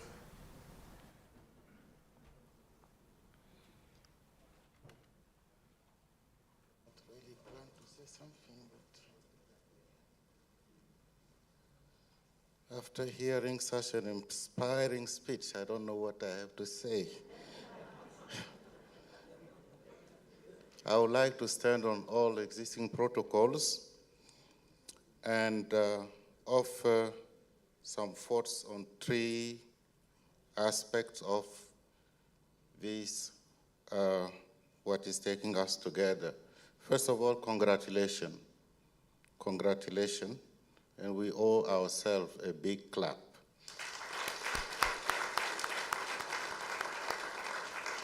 The Director General has said that it is all about partnerships and networks. And I believe that it is important that we invest in partnerships. It's an investment. Partnerships do not happen by chance. We have to invest in them to get some profits and increase our net worth. And that's the way to go.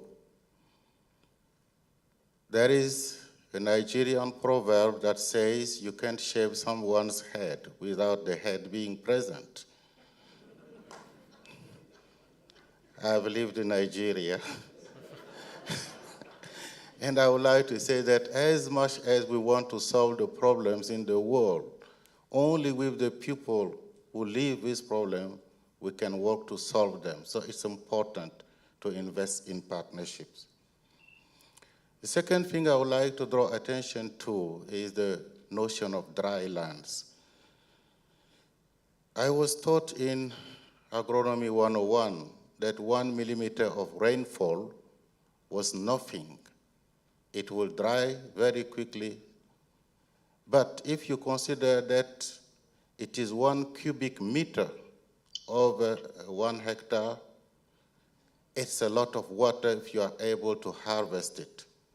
So dry land science is not about coping with drought alone. It's about catching that water that is so scarce, but sometimes comes in huge quantities in a short time.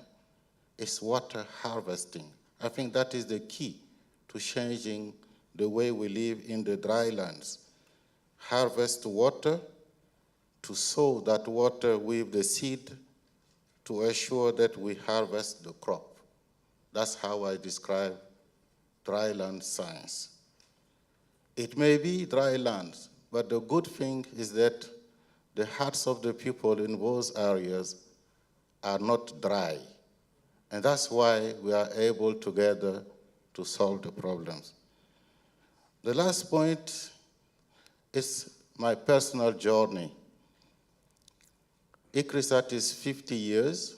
I came into ICRISAT 30 years ago in 1984 as an intern in my country, Burkina Faso, and I got my engineer agronome degree from the work I did there under the leadership of Dr. Patanayak. He hired me as soon as I finished as a research assistant. And very quickly, he assigned me to working with him to developing what was called the sorghum network. It was an important decision. And that network was very successful in making sure that technologies will get to the end users very quickly. And then he told me, well, go away. Go away means that he found a scholarship for me to go and study, and I went to Texas A&M and did my PhD and came back home to ICRISAT. So I have a lot of owing to ICRISAT. I will end with some words from my mentor, Dr. Patanayak, who on the 21st of January of this year reconnected with me. He's 84 years old, and I'm looking forward to speaking to him tonight after a very long time. So that's my personal story with ICRISAT. And again, congratulations to ICRISAT, and thank you for making me what I am today and standing in front of you all. Congratulations.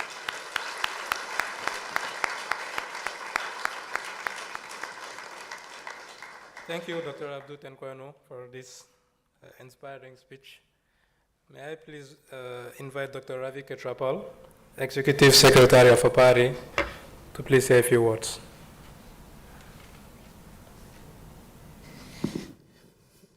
Thank you.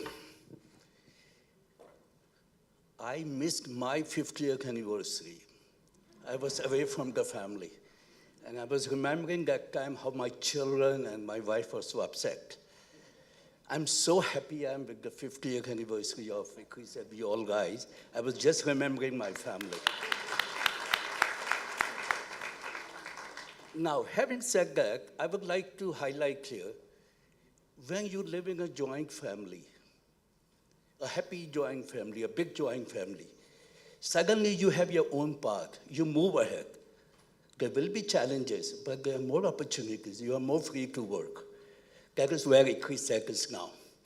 And I think all the challenges, everything which has been mentioned, I echo all the impacts that have been achieved, all the technological innovation contributions ICRISAT has made.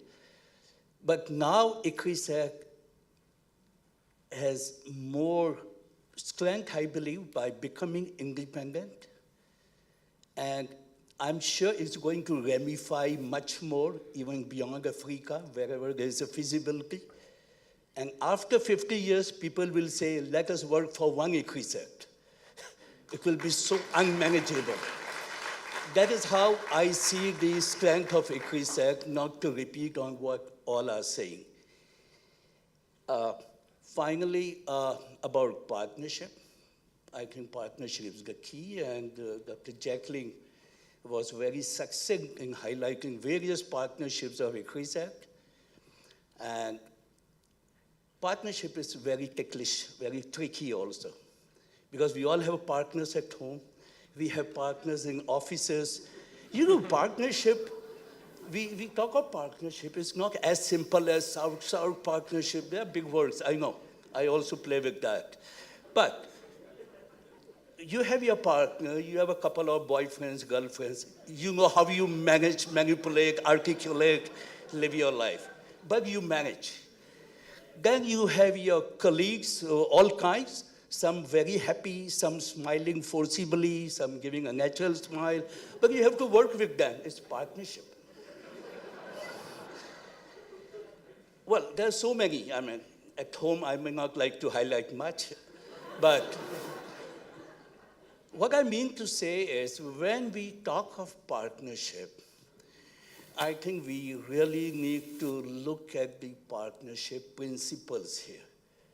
And this is what maybe I'll be briefly talking about in the discussion, what we are developing under Global Forum of Agriculture Research. The quality and sustainability of partnership is so crucial, even for South-South partnership. And I'm sure ICRISAT, in the safe hands of Dr. Jacqueline, Dr. Arvind, and so many of you here, will have a much, much brighter future with whatever kind of partnership. And whichever way it goes, it is walking individually. And we, on behalf of APARI, Asia Pacific Association of Agriculture Research Institution, we will be very happy to, not happy, we already agreed for a partnership agreement. We are going to sign this afternoon. We'll be definitely building upon. We have been banking upon ICRISAT for many activities of APARI. ICRISAT has been in our executive committee. Dr. Jacqueline was represented there. We will surely make sure that the partnership on behalf of APARI, which we will have, will also help ICRISAT a part of the various challenges it's going to see in the coming years. Thank you one and all, and thank you for the invitation, Jacqueline.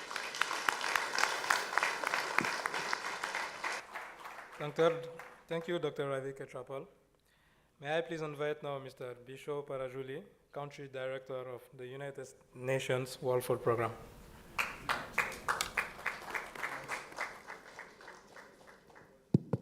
Good afternoon. I want to really very sincerely congratulate ICRISAT, all its staff, the Director Generals, previous and the existing one, for this really remarkable journey. As the previous speaker said, I was here 40 years back as an agronomy student. In fact, it was really immersing. And over the years, 3.5 decades, I've worked with the UN system in 11 countries. I have seen myself the impact of ICRISAT in various countries. I was head of the UN system in Zimbabwe for 5 years before coming here. And we work with ICRISAT, building resilience, farming system. So what I want to stress is the first 50-year journey, but then probably the next 50-year journey is going to be even more important because of the whole concern of climate change, the rising hunger. Somebody said, talked about hunger. There is still over 800 million people still hungry, not enough to eat. We have a challenge of reduced rainfall, and that's where the role of ICRISAT really is there. And I agree there are opportunities and much more can be done, but we have ICRISAT with this fantastic campus and all the foundation laid. So really, great job done. We have a huge challenge going ahead. So wishing best wishes, and thank you for the wonderful journey. Thank you to everybody.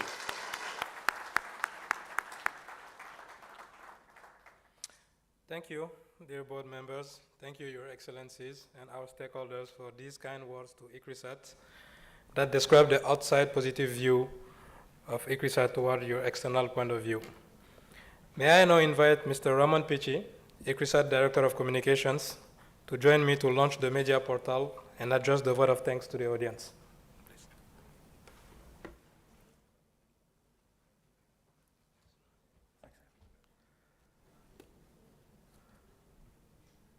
Colleagues, distinguished guests, I'll keep this brief for want of time, but I think one thing we can all agree on is that there's a common theme that's coming out of today's celebrations is one of partnerships and collaboration. And how can we build upon those? How can we create new partnerships? How can we nurture existing partnerships? What is one of the most powerful ways we can do that is through communications. But we can't even get there unless we've got the systems in place to then create the narrative of what ICRISAT is doing. So I'm proud to launch 2 new leading comms platforms that's going to help our outreach globally. The first is a cleaner, more simpler newsroom that journalists have been asking for. And in fact, the first story, as you can see, is there. For the first time, people can go onto the newsroom, which will be a precursor to the entire website being redeveloped, and you'll be able to see stories by categories. You'll be able to also see stories, if we look at the multilingual newsroom, in both French and Portuguese. Who knows Spanish? As ICRISAT expands, we can get all the languages. So the opportunity is immense.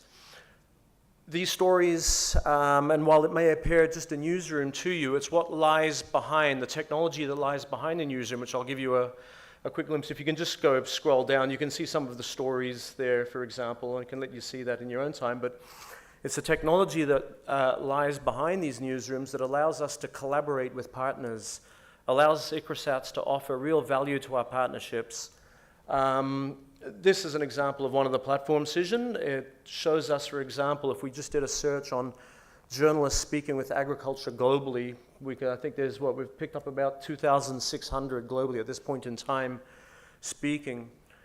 We can get more granular and get down to journalists just reporting in the agribusiness space, in the farming and cropping improvement space.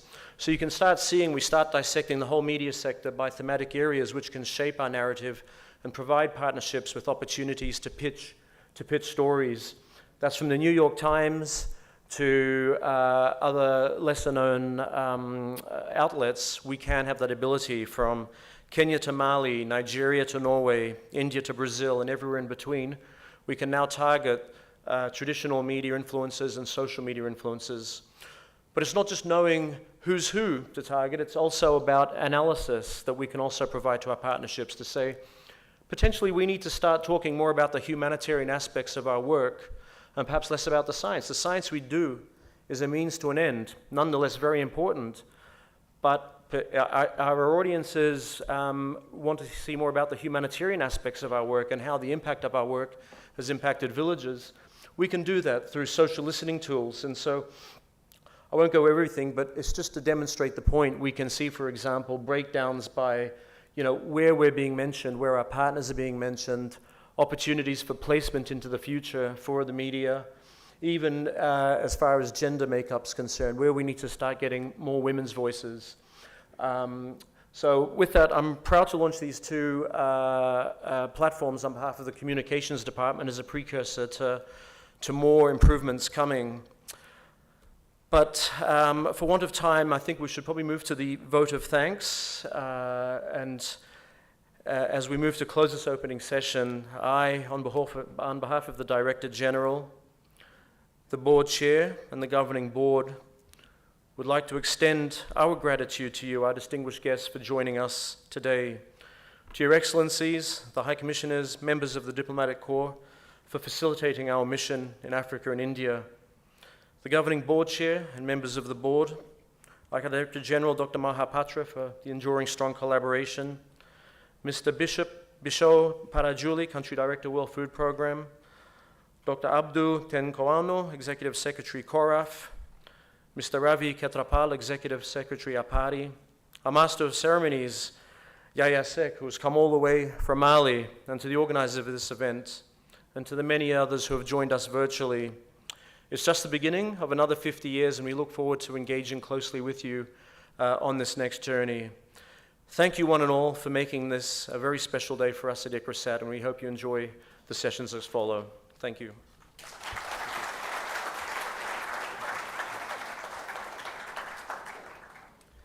Thank you, Mr. Ramon. Thank you all for your active participation to the first session of our event. We will now have a break for 15 minutes before we start our second session on panel discussions. We invite you all for tea, coffee near the venue, wherever you are seated. Have a good break, and we will resume in 15 minutes. Thank you for your attention.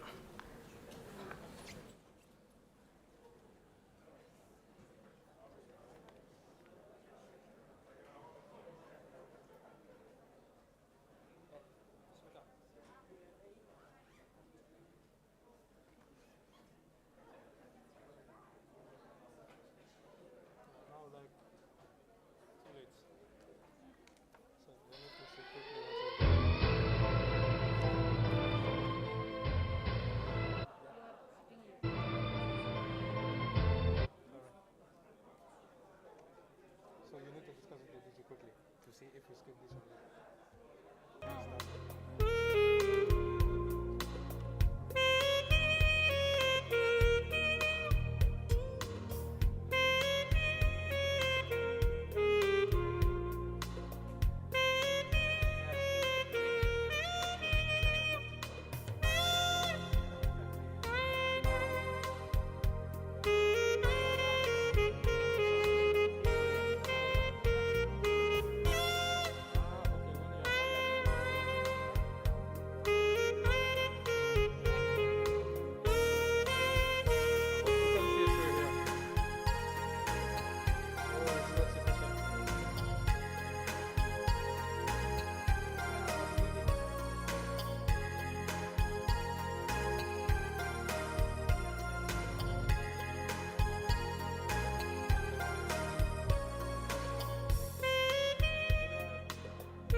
1 2 3 check check 1 2 3 check check 1 2 3 check check 1 2 3 check check 1 2 3 check check 1 2 3 check check 1 2 3 check check 1 2 3 check check check check check 1 2 3 check Akshay నువ్వు okay వినిపిస్తుంది తర్వాత gain check చేసుకుంటారు ఇప్పుడు okay check check 1 2 3 check check 1 2 3 check check 1 2 3 podium దగ్గరికి వచ్చినప్పుడు పోడియంలో చేసుకోండి check check 1 2 3 check check check check 1 2 3 check 1 2 3 check check check 1 2 3 check check check 1 2 3 check check 1 2 3 check check 1 2 3 check check 1 2 3 check check 1 2 3 check check check check check check 1 2 3 check check 1 2 3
Ladies and gentlemen, may I please request you all to begin to take your seats, please. The second session will start in a moment.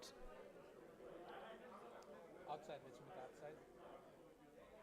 This one, I won't need it. Bismita, call Bismita. Call me Bismita.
People are still outside.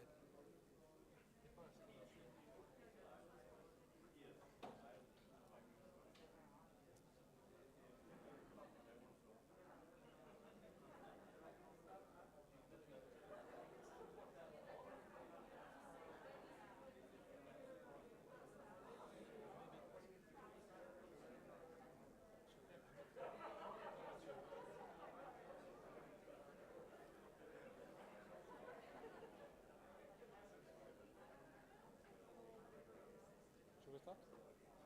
Because no one is here. Maybe you want to start?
Ladies and gentlemen, your attention please. Welcome back you all to the second session of today's event based on panel discussions on partnerships and funding for sustainable agriculture in the drylands. May I please invite Professor Prabhu Pingali, Chair of ICRISAT Governing Board, to join me on the stand to set up the context of the panel discussion on partnership and funding for sustainable agriculture in the drylands. Thanks, yeah. Good afternoon. Welcome to the second session. As you can see that the second session has been truncated quite significantly. And I have a half an hour speech, but I've been told I have 5 minutes. So it's going to be really condensed. So setting the stage, basically we've got two really exciting panels coming up this afternoon. One panel is on partnerships, and you got a preview of some of that from Dr. Mahapatra's speech. and the second panel is on aid and aid effectiveness. So what I want to do is set the stage up for both of these panels. But I want to do it at a higher picture level and make a few points. The first point I want to make is what's happening to food security. So food security has been evolving over time. When ICRISAT first started, food security meant we need a lot of grain to eat because we are hungry. So that calorie focus of food security was addressed quite significantly through increases in rice and wheat and maize productivity and then subsequently millets, sorghum, etc. So we've made a lot of progress on calorie hunger, but not as much on micronutrient malnutrition, hidden hunger. And so this whole food security equation has moved from calories to a more balanced diet to better access to micronutrient-rich foods, etc. And that's a transition that I think as you go forward, we would be looking at a lot more. And related to that is malnutrition, not just in a micronutrient deficiency sense, but also rising obesity levels. And rising obesity levels are also related to poor diets and poor access to nutritious food. So that's a really important part of the food security equation that we should be looking at. The second set of issues that I think are really important is intersectoral competition and intersectoral convergence that's necessary. When you think about food security, for us in agriculture institutions, we think about it in terms of agriculture. But food security is more than agriculture. Food security involves access, which brings in the consumer ministry. It brings in the women and child development ministries. It brings in the nutrition community. It brings in water and sanitation. It brings in food safety, etc. So every time we're thinking about goals for food security, we think about it from goals for increasing productivity. But the same goals may be in conflict to the goals of the Environment Ministry, which is concerned about the environmental trade-offs and the climate impacts. And it may be competing with the goals of the nutrition groups, which are looking at a more balanced diet rather than calorie improvement. So convergence across sectors means that we need to get more coherent goals that enhance complementarities and reduce the trade-offs. And that's a big challenge. And that's a challenge that we'll see moving forward. The third set of issues is around global public goods. Centers like ICRISAT have been at the forefront of generating global public goods. But much of the global public goods agenda has been related to increasing yields and improving crop varieties, etc. But as you look forward, the global public goods are also multisectoral. Global public goods that look at the resource management side, that look at reducing the trade-offs between productivity and environment, look at climate resilience, etc., become really important part of the global public good domain that centers such as ICRISAT should be delivering on. They're already doing some of that, but this multidimensionality of the global public goods will also be increasing. And bringing a coherence around the basket of global public goods that a center like ICRISAT invests in becomes important. So when you think about all these issues, you will immediately realize that the partnerships are going to be quite different. The partnerships are going to be a lot more diverse, a lot more multisectoral, require a lot more communications between disciplines, different groups, etc. And that's a big challenge that we face. How do we start to communicate? As an economist, I always have problem communicating with agricultural scientists and breeders, because we speak different languages.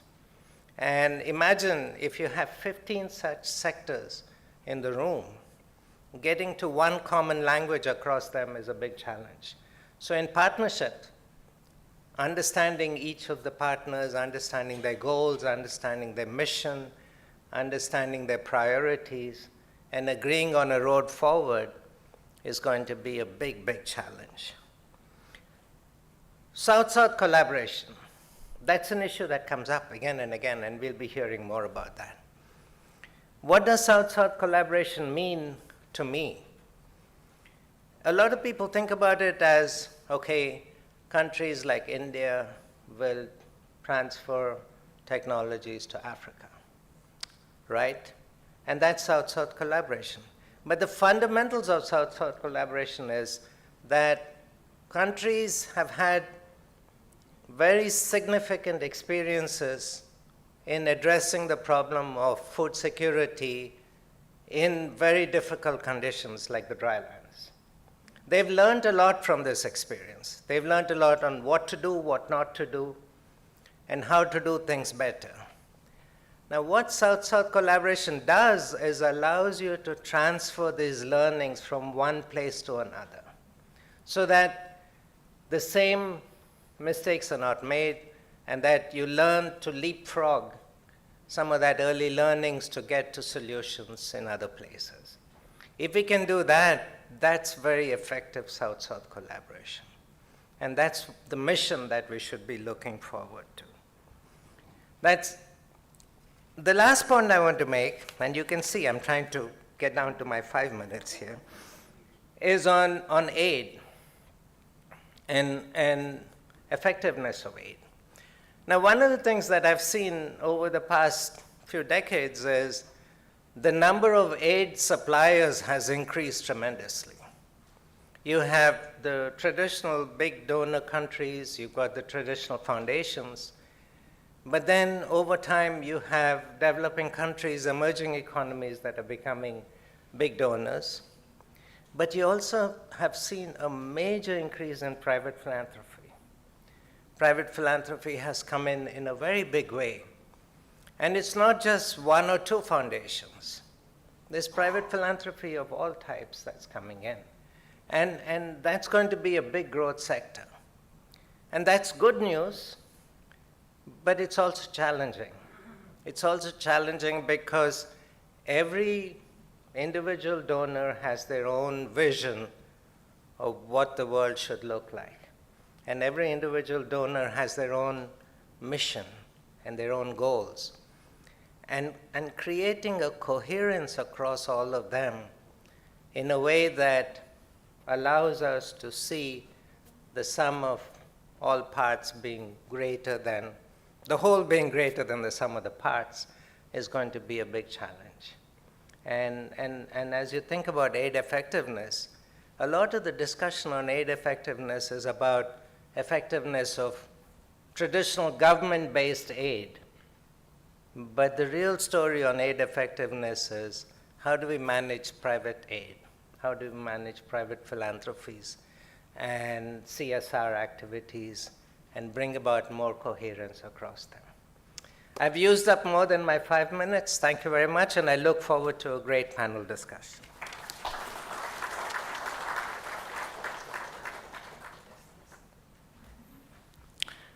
Thank you, Professor Prabhu, for setting up the context for the panel discussions. Dr. Fadel Njame, Deputy President for AGRA, Alliance for a Green Revolution in Africa, have honored us by his presence and is connected online. May I kindly invite him to address a few words to the audience and make the inaugural address, please.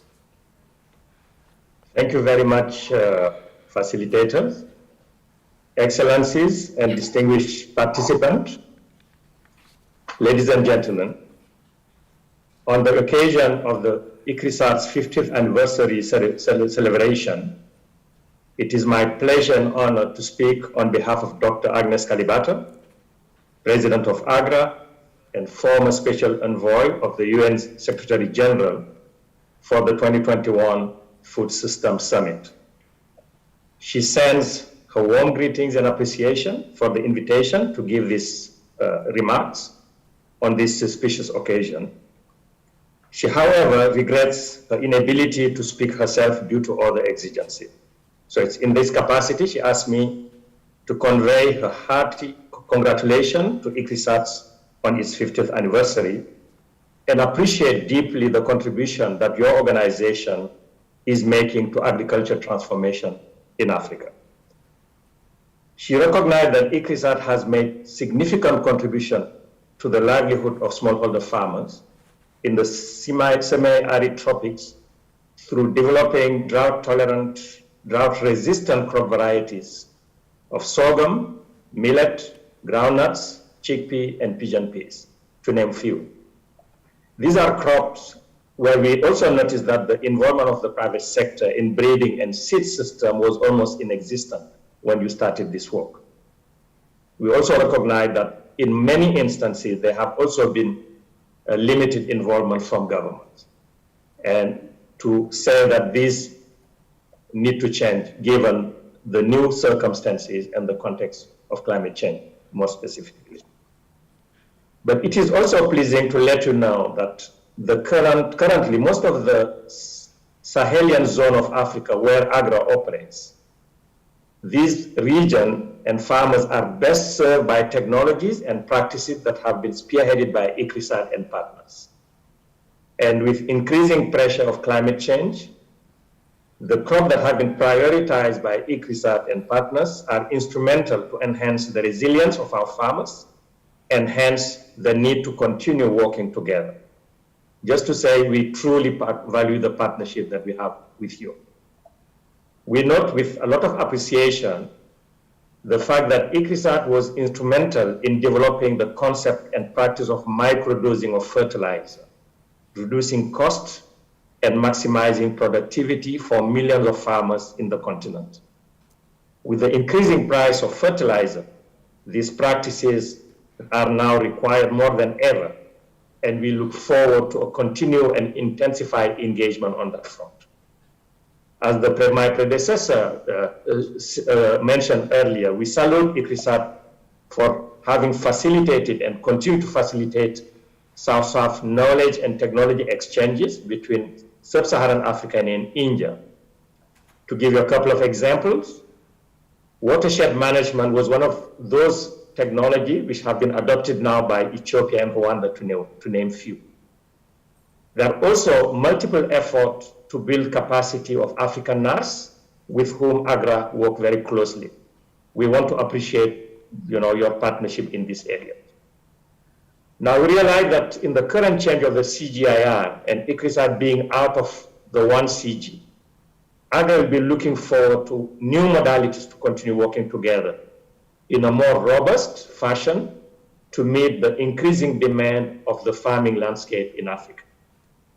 We continue to consider ICRISAT as a key strategic partner, owing to many areas of commonalities, namely addressing food security and incomes of smallholder farmers. We know that ICRISAT, as an institution, works mostly on the upstream of delivery of technologies, and AGRA and partners will continue to play the downstream delivery role of technologies coming out of its research. This will enable us to leverage on AGRA's model in system development, distribution using agro-dealers, and advisory services using the village-based advisor who are currently widely spread across many African countries. In view of the rising number of malnutrition, value chain handled by ICRISAT are expected to play a key role in addressing nutrition requirements of many people in Africa. And we want to leverage on the crop that have been promoted by ICRISAT to address that common challenge. AGRA looks forward to promoting crops like chickpeas, sorghum, millet, pigeon pea, and groundnut to address the serious climate change issues and enable farmers to be resilient. Before I conclude, I just want to highlight two main collaborative projects that we are very proud to have been working with ICRISAT. The first one is the grain, legume, and dryland cereals, which is an agri-food system CGR research program aiming at increasing productivity, profitability, resilience, and marketability of critical cereal and grain legume that are grown within semi-arid and sub-humid drylands, agroecology in sub-Saharan Africa and India. As part of our responsibility, our colleague, Dr. Jane Ininda, sits as part of your advisory committee of this important program. The second program I want to mention quickly is the Accelerated Varietal Improvement and Seed System in Africa, AVISA project, which aims to improve the livelihood of smallholder producers and consumers of sorghum, millet, groundnut, cowpea, and bean. Project partners focus on improving the breeding and seed system of this crop in their geography in Burkina Faso, Ethiopia, Ghana, Mali, Nigeria, Tanzania, and Uganda. Other crops receiving growing attention in the project include finger millet, pigeon pea, and chickpea. AgriRolls was to use its network of seed companies that we supported to advance agricultural transformation. To conclude, this partnership we are extremely proud of, and we remain committed to strengthening it to deliver to smallholder farmers as their main objective remains to increase yield, improve food security, increase income, while building resilience, and adapting to climate change and other shocks. I thank you for your attention. Over to you, Moderator. Thank you, Dr. Fadel, Deputy President of AGRA, for this inaugural address. The first panel discussion of this session based on South-South partnerships will now begin. May I please invite to join me in the stage Dr. Abdou Tenkwano, Executive Director of CORAF. With a round of applause, please. His Excellency Willy Bet, High Commissioner of Kenya. Her Excellency Grace Chupa, Deputy High Commissioner of Malawi. Dr. Ravi Ketrapal, Executive Secretary of APARI.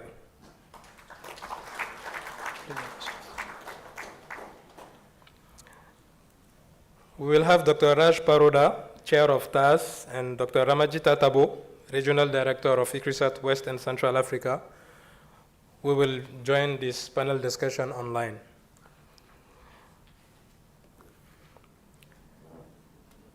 Dr. Abdou Tenkwano is the Executive Director of CORAF, the West and Central Africa Council for Agricultural Research and Development, based in Dakar, Senegal. He has worked across sub-Saharan Africa with ICRISAT in Mali from 1994 to 1996 and other CGIAR centers. Dear Dr. Tenkwano, we thank you for honoring us by your presence with us today. The floor is now yours to conduct this panel discussion as moderator, please. Thank you.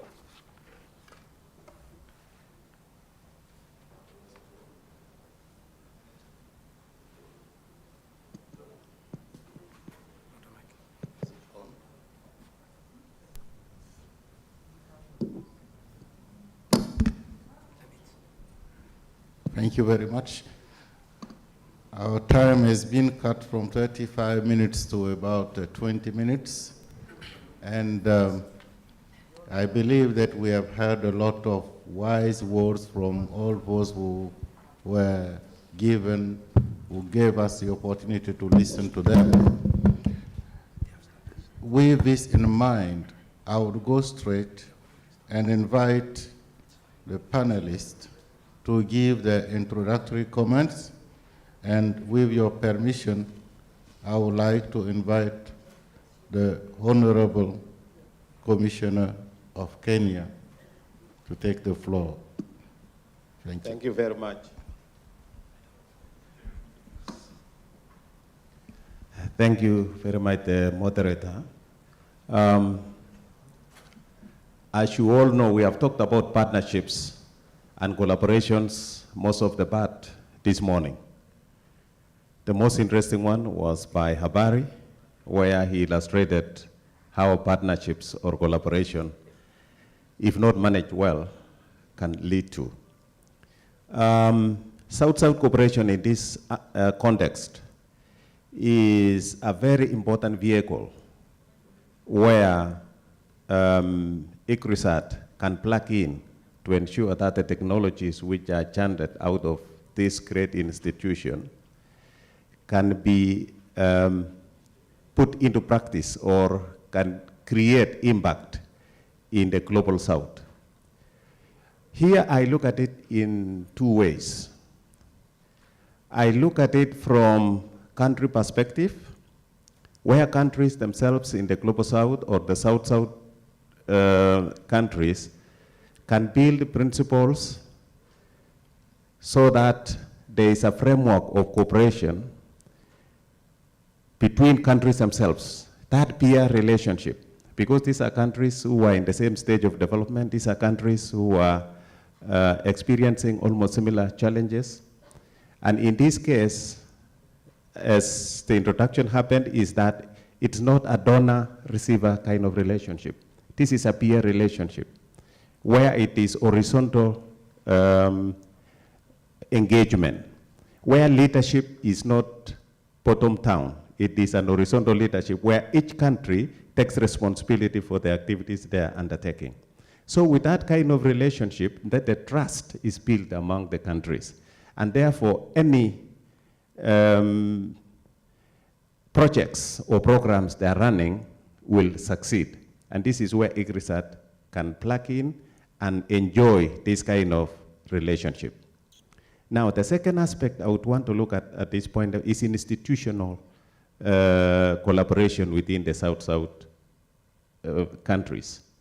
And here I can bring out the case of Kenya, where ICRISAT is working so closely with a research institution, Kenya Agricultural and Livestock Research Organization, where the technologies cut across what they're experiencing in their research in the dry parts of Kenya, and the kind of challenges and solutions they have come up with is shared through a platform again, which could, in this case, and I challenge maybe ICRISAT, can build a platform where the peers or the research institutions across the global south can share the kind of experiences so that the issue of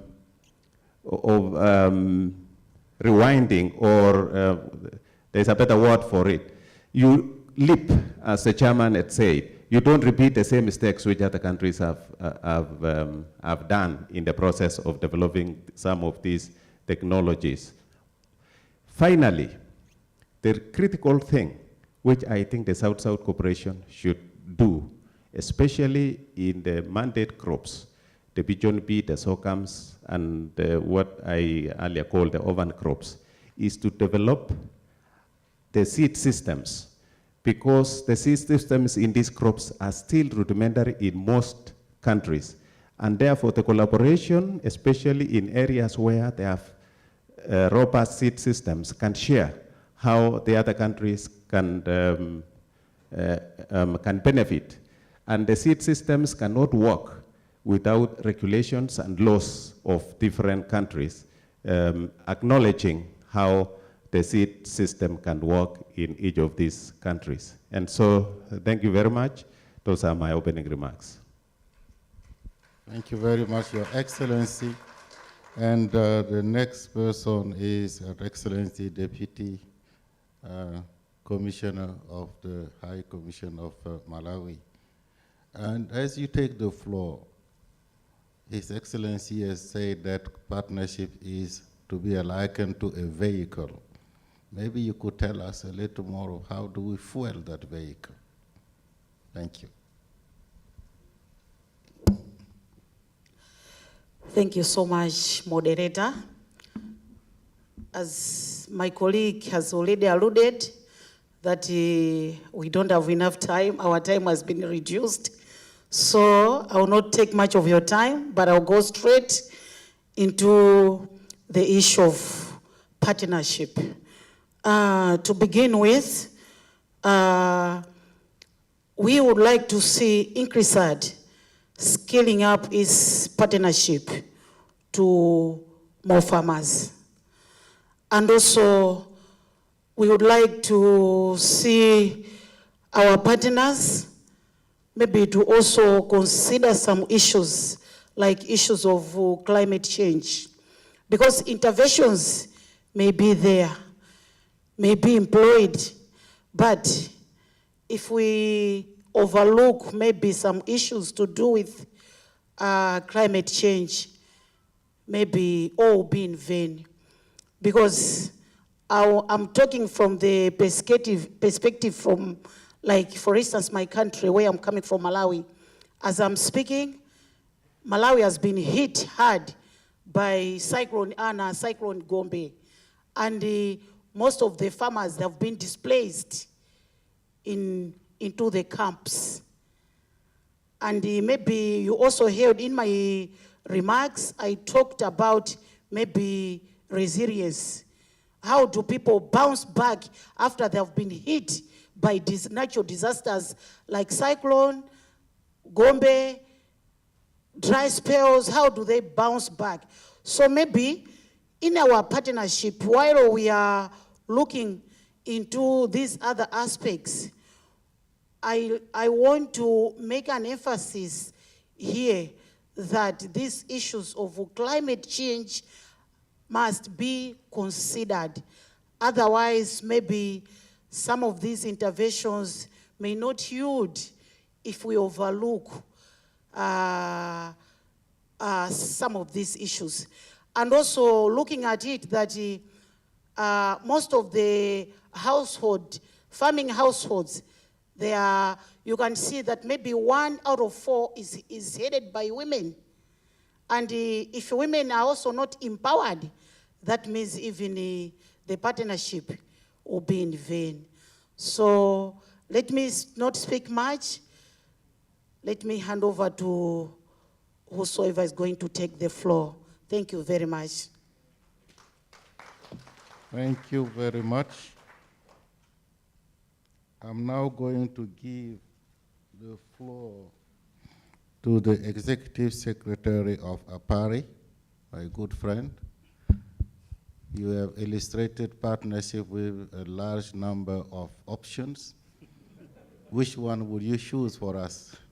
Thank you. Thank you, Chair. Okay. I will be speaking on partnership, South-South partnerships, or cooperation with my perspective of the Global Forum of Agriculture, Research and Innovation, what we call GFAR, based at FAO Rome, which I'm chairing at present since a few months.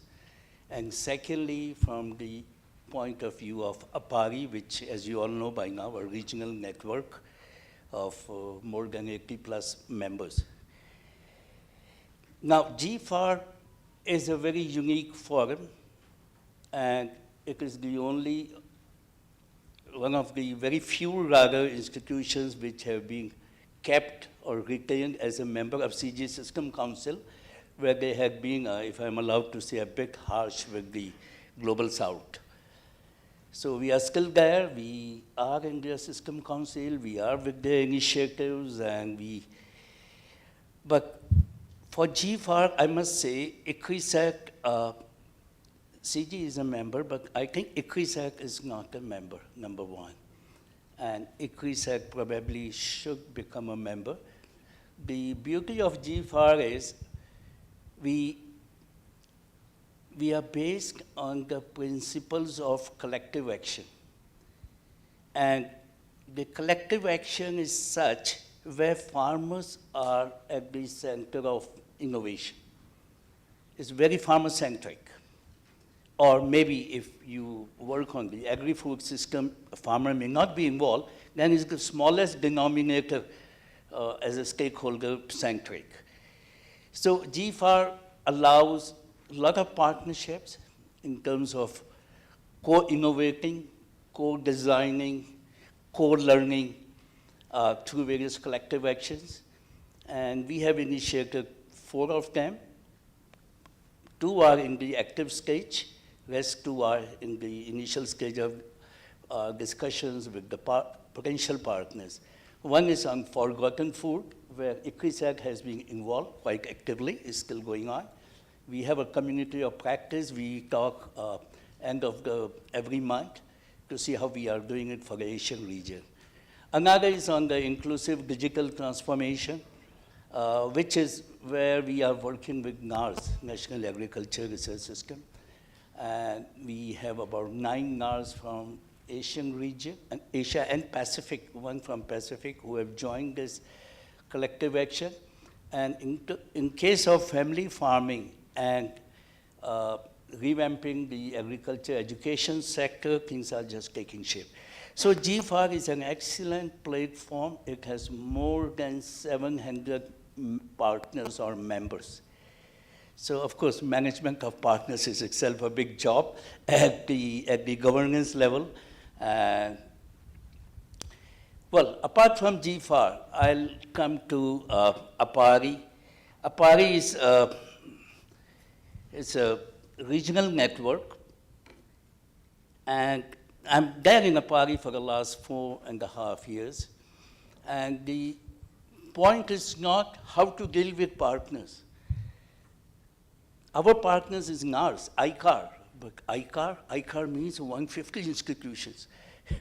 If you imagine that way, like it is the partner's partner, is the partner's agency, which becomes very crucial for us. We are an association, we are not an institution. So we work more by facilitation and by promotion of the various things which lead to strengthening agri-food research and innovation in the region. So managing partner itself is quite a huge task. But the beauty of APARI in partnership is the cocktail. Don't get intoxicated with this word.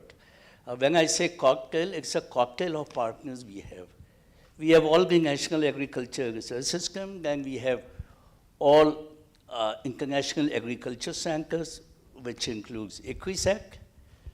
And we had 11 CGs before, but now they are represented in APARI as one CG, but represented by IRI Director General. And Jacqueline has been our member of the executive committee before. Then we also have members from sub-regional fora. We work very closely with SARC. When I say SARC, it's the South Asian Association for Regional Cooperation, you all know. But we work with SEC of SARC. That is SARC Agriculture Committee based at Dhaka. And we are right now developing their 10-year multi-sectoral work plan based on priorities of South Asia. We work with ASEAN along with IRI. We are doing prioritization of the key agendas of Southeast Asian nations for ASEAN, along with few partners, with IRI being the key player there, and even some donors actually are there. We just initiated that. And then we work with Secretariat of the Pacific Community, SPC, in the Pacific, which is very crucial, and we are fortunate to have ACIR right now as a chair of APARI, and is a very important partner of APARI, because it gave us access to a lot of things on the Pacific, where ACIR is very actively involved. You see the partner impact, you know, the cascading impact, I'm just telling that, how partnership is important. Courtesy ACIR, we reached all over the Pacific. Now, courtesy IRI, we reached to ASEAN. ASEAN was not a member of APARI. And courtesy SARC, we are now talking to all the NARS, and 8 NARS which are there in South Asia. So partnership has a cascading effect. It has a value chain in a way. And managing partners, there are no norms.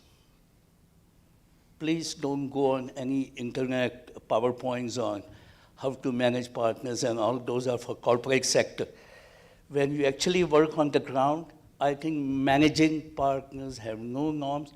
It requires common sense, it requires humility, it requires a clear understanding of, with the partner, if you are expecting an output, when you are building a relationship, are you envisaging an outcome? Every partner will give you an output. And most of the partnerships South-South we have observed, they just stop there at the output level. That is where I won't say South-South cooperation or partnership is a failure. I think it needs a relook. The South-South cooperation partnership has to be done with an agenda of how we can have an outcome, how we can scale up, how we can carry it to other countries. And ICRISAT had done a wonderful job. In fact, we are a partner that we have the Afro-Asian. So if you had to use one word to sum it up, which one would it be? One word. I would say thank you. Yeah, I said all. That's actually 2 words. Thank you so much. I'm now going to call on my friend Tabo. He's online. Dr. Tabo, if you can hear me, the floor is yours. 3 minutes, 4. Thank you. Yeah, good afternoon, Dr. Tenkwano. Can you hear me? Yes. Yeah, I think I had some audio problem. I don't know if it was from your side, but I didn't hear the introduction. So it's good you reminded us that I have 3 minutes. So I will try to also get one word very quickly at the end of my presentation. I would like to first greet everybody there. We're getting to know behalf of all the ICRISAT staff in Western Central Africa, General and ICRISAT Bamako, doing this presentation right from the beginning. And I think with the time constraint, I have cut off a lot of things that I wanted to say. But let me just start by saying that it's commonly known that research and development has been influenced by the Green Revolution obtained in Asia, contributing to many successes. Success cases based on the development of the varieties and education system.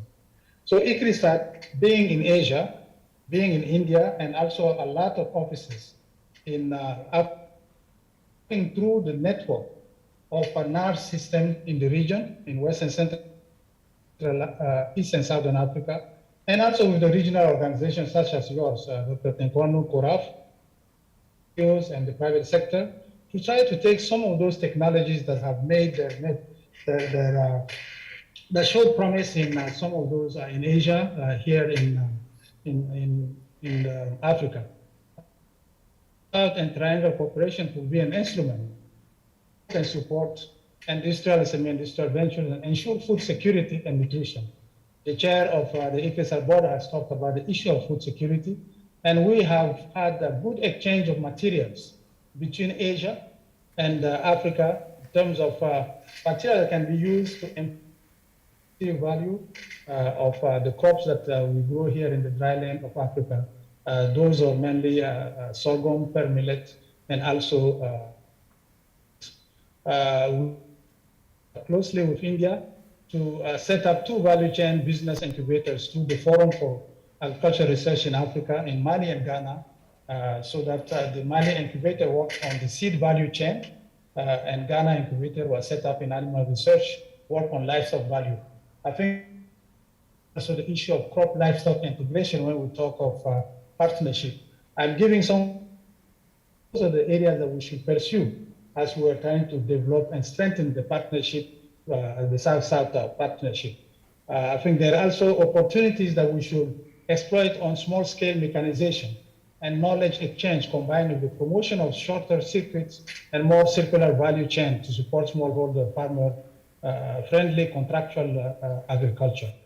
I think it was the panelists from Malawi who said that we should look at also the issue of gender, the role of women in agricultural thing, and we are working.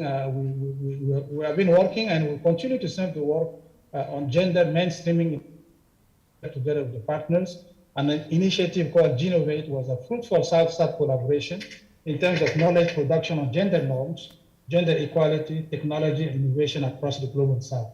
And I think these are the kind of areas that we should continue to put in efforts to try to mainstream gender. As I said earlier, there's a lot of exchange of breeding materials. We are also collaborating on rapid generation facility optimization to make the breeding system more faster, I think, to really increase the number of generations per year. Instead of just 1 or 2, we can go to 3 and 4. I could also talk for the new technology, new tools like molecular markers development and deployment in the breeding program. We can tap on really that technology from Asia to the African conditions so that we can also get fingerprinting of some of the materials done here. Also on the groundnut side, which is also our third mandate crop in West and Central Africa, we're looking at high oleic groundnut line bred at HQ that we look at, try to adapt to our areas here. It's another area that we need to also continue with because but they're not aware of the aflatoxin contamination that can lead to cancer. So we, in our South-South collaboration, 2 testing laboratories were installed in Nigeria to look at the issue of aflatoxin testing. Watershed initiative is another area where we believe that we can manage water, collect water, and also improve the productivity. So I would also like to maybe the one system from the informal seed system that we have here to a formal seed system. Lastly now, before you ask me to about the digital monitoring and evaluation, I think it's important for us to monitor the progress of what we're doing. And that's where we have now the digital monitoring evaluation system that was conceptualized and co-developed by ICRISAT along with the partners in India that were being adapted in some of the projects here. So, Mr. Chairman, with that, I think I will stop here. I hope I did not go over the 3 minutes. Thank you again for giving me this opportunity. Thank you very much, Dr. Tabo. Thank you. Thank you, everyone. Time is not really on our side, and I'm not going to attempt to make a comprehensive summary. I would use perhaps one word from each of the presentation. Excellency, the Commissioner of Kenya has used a word to describe partnerships. It's a vehicle. And I was trying to challenge ourselves to find how to fuel it to make it work. And I believe it's very important to retain. Then, Her Excellency, Deputy Commissioner of Malawi, used the word scaling partnership. And I believe it's extremely important, and she added gender lensing to that scaling. We shouldn't forget that when we work with farmers, the majority of them in the areas we work are women, and it's extremely important that we have a mechanism of scaling with that gender lens. My friend from APARI has used one word, actually 2 words, collective action. Partnerships is something that happens when you act together. It makes it to work, which means that one should be able to listen to each other and agree on what we want to do together. And it's not unidirectional. That's the most important aspect of it. And it requires, therefore, communication. A friend from Mali has mentioned the fact that there are existing structures on ground, and any partnership needs to be building upon what is existing. Don't come and try and displace and reinvent the wheel. And I believe my friend from APARI would agree on that. With this, because time is not on our side, and I know that we're going to have plenty of time to discuss during the dinner, I would like to ask everyone to give a round of applause to our presenters. It has been a privilege moderating this session. Thank you very much.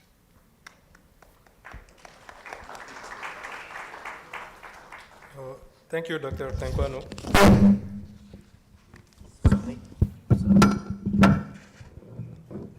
Thank you, Dr. Tenkwano, for having led this first panel discussion, on which we learn key aspects on South-South partnerships that will continue being developed by ICRISAT in the coming years. We will now head up to the second panel discussion on emerging aid modalities for funding agriculture research.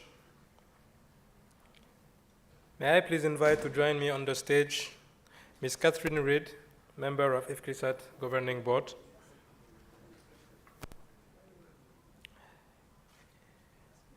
His Excellency Jacob Ogberg, Counselor for Innovation, Research and Higher Education of the Danish Embassy. Mr. Bisho Parajuli, Country Director of the United Nations World Food Programme. His Excellency Andrew Fleming, Deputy High Commissioner, BDHC Hyderabad. And Dr. Stefan Schmidt, Executive Director, GCTD, who will join us online.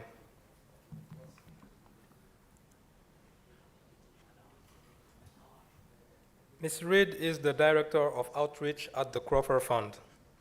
She spent her early career working for a range of advocacy groups and in addition to establishing the public awareness program for the Crawford Fund. She also developed and managed a masterclass in communications for scientists in developing countries and directs the fund's next-gen suite of activities. The Alliance of CGR Centers recognized her contributions with a special award in 2007. Dear Ms. Reed, the floor is now yours to please conduct this panel discussion as moderator. Thank you.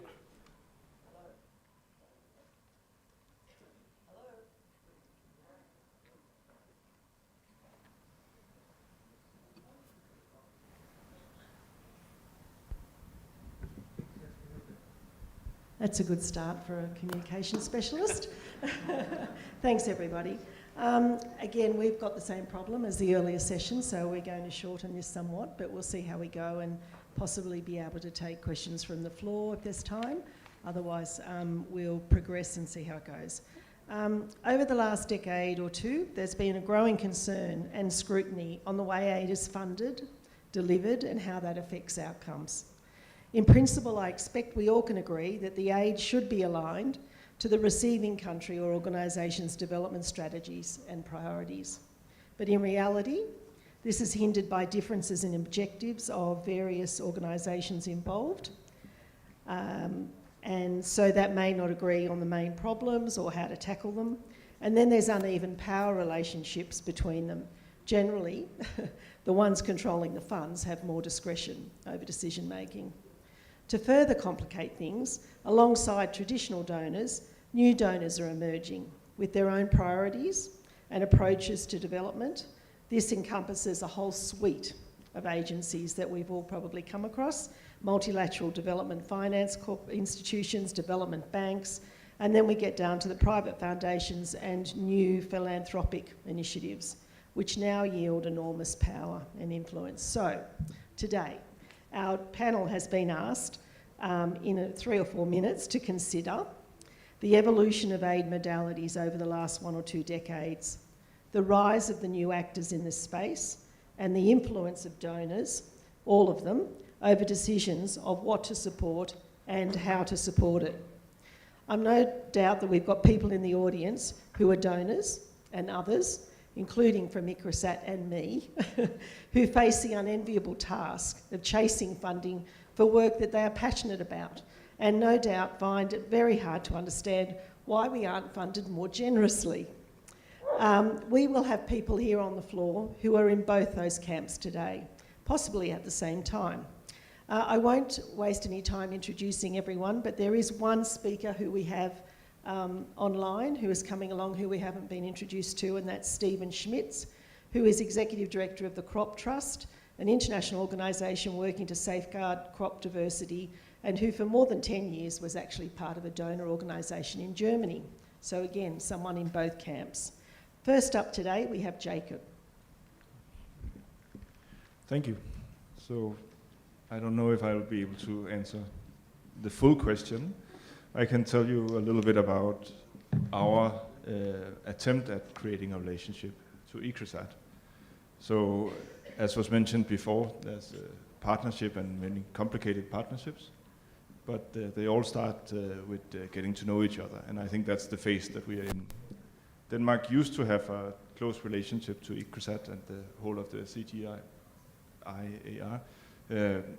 but as of now, we are developing a relationship with ICRISAT. We are getting to know ICRISAT, and it is happening, I think, along two levels, which I think will define my input today. So one is a strategic level, and our strategic level in this case is India.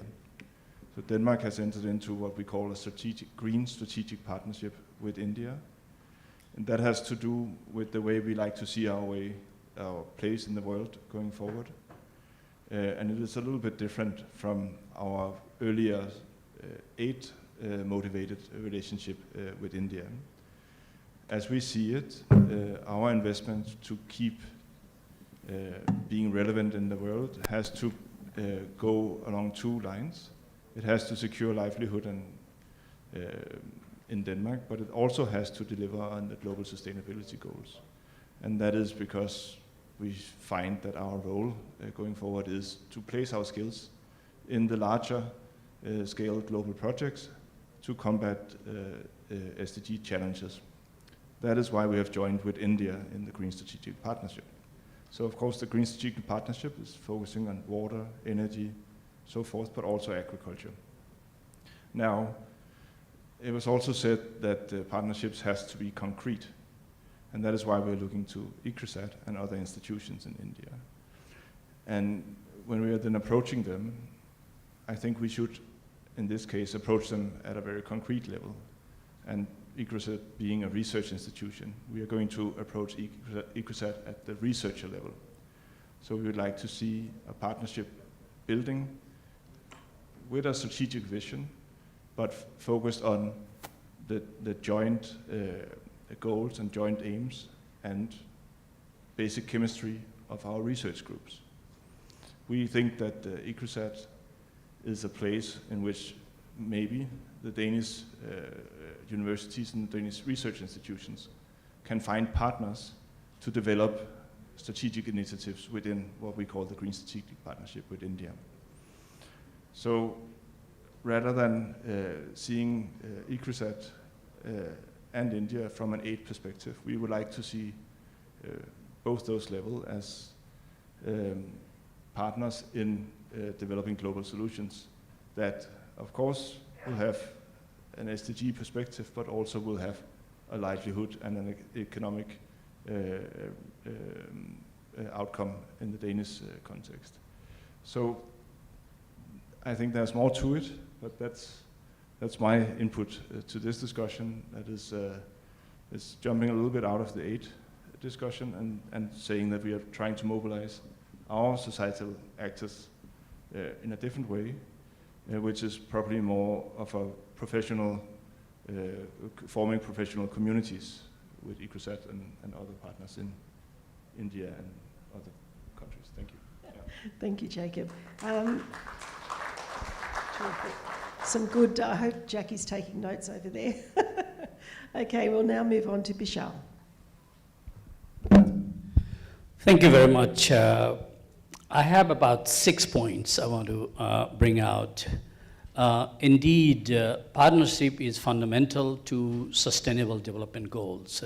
And it's the 17th goal which really lays out that element of partnership, and which was agreed fundamentally by 193 countries, that we want to change the world for the better, and we agree on various goals, and that stresses partnership. That's number one. Number two, in 2010, there was a level of 29 billion in terms of ODA, overseas development aid. Now in 2020, it's 161 billion. So there has been a growth in ODA and development aid. And indeed, there is also a principle laid on the development aid through the Paris Club, Ghana principle, and Busan. So it's not that there is no, laid down principle. In spite of all that, there are challenges because of various reasons. Always the same principle is not necessarily always followed. And various reasons for that. One is, of course, donors are very conscious of efficiency, effectiveness, avoiding misuse, and also what they see as a priority. One, back at home, and next is the host country, which is, and various changes which has taken place over the years, refugees from Middle East to a COVID situation has really altered the dynamics in terms of priorities and others. But of course, number of countries had really set the target of 0.7% on the GDP. That is really commendable. Coming back to agricultural sector and research and etc., there has been about 5 to 6% of the ODA going to agriculture. And I don't know exactly what percentage go to research as such. And the major donors on these are Germany, Japan, USA, UK, France, Netherlands, Italy, Sweden, Canada, and South Korea in the list of the order. There has been, at the same time, while this development aid, huge increase in emergency aid. That is also taking a big share of the resources. Few years back, it was about 41 billion going to the emergency, which was more like life-saving rather than moving into research and development. So there are these conflicting challenges in terms of demand of resources. And at the same time, the hunger is on the rise. And food insecurity, malnutrition is a really concern issue. And indeed, globally, you would remember 2020 Nobel Peace Prize Committee awarded World Food Program for Nobel Peace Prize, recognizing food as a fundamental element for peace, global peace, and also the plight of the over 800 million people, which is still going hungry every day. Now, in this context, the change in climate, 1.5 degree to a 2 degree, raises immense concern on food insecurity and hunger. And therefore, the demand to respond to that situation, and thus the role in terms of agricultural research, more so cultivation into crops with less water use is fundamental. If you look at some of the basic trend of climate change, the weather pattern have shifted. More droughts are emerging across the world. There is more flood is happening, intense rain at a certain period of time. The whole monsoon season in Asia has shifted from May, June to July, August, even moving to September.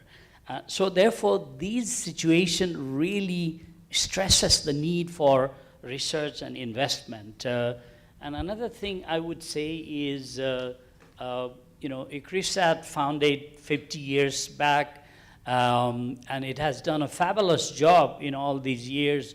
Probably it's really important to stress the role of ICRISAT going forward in the next 10, 20, 50 years. Now, in this context, I want to lay down maybe a few points as a way forward to mobilize support as well as look for opportunities. Really campaigning value, additional values in agricultural research and dry land. I think this is really fundamental. People, not everybody sees it, the value of these efforts.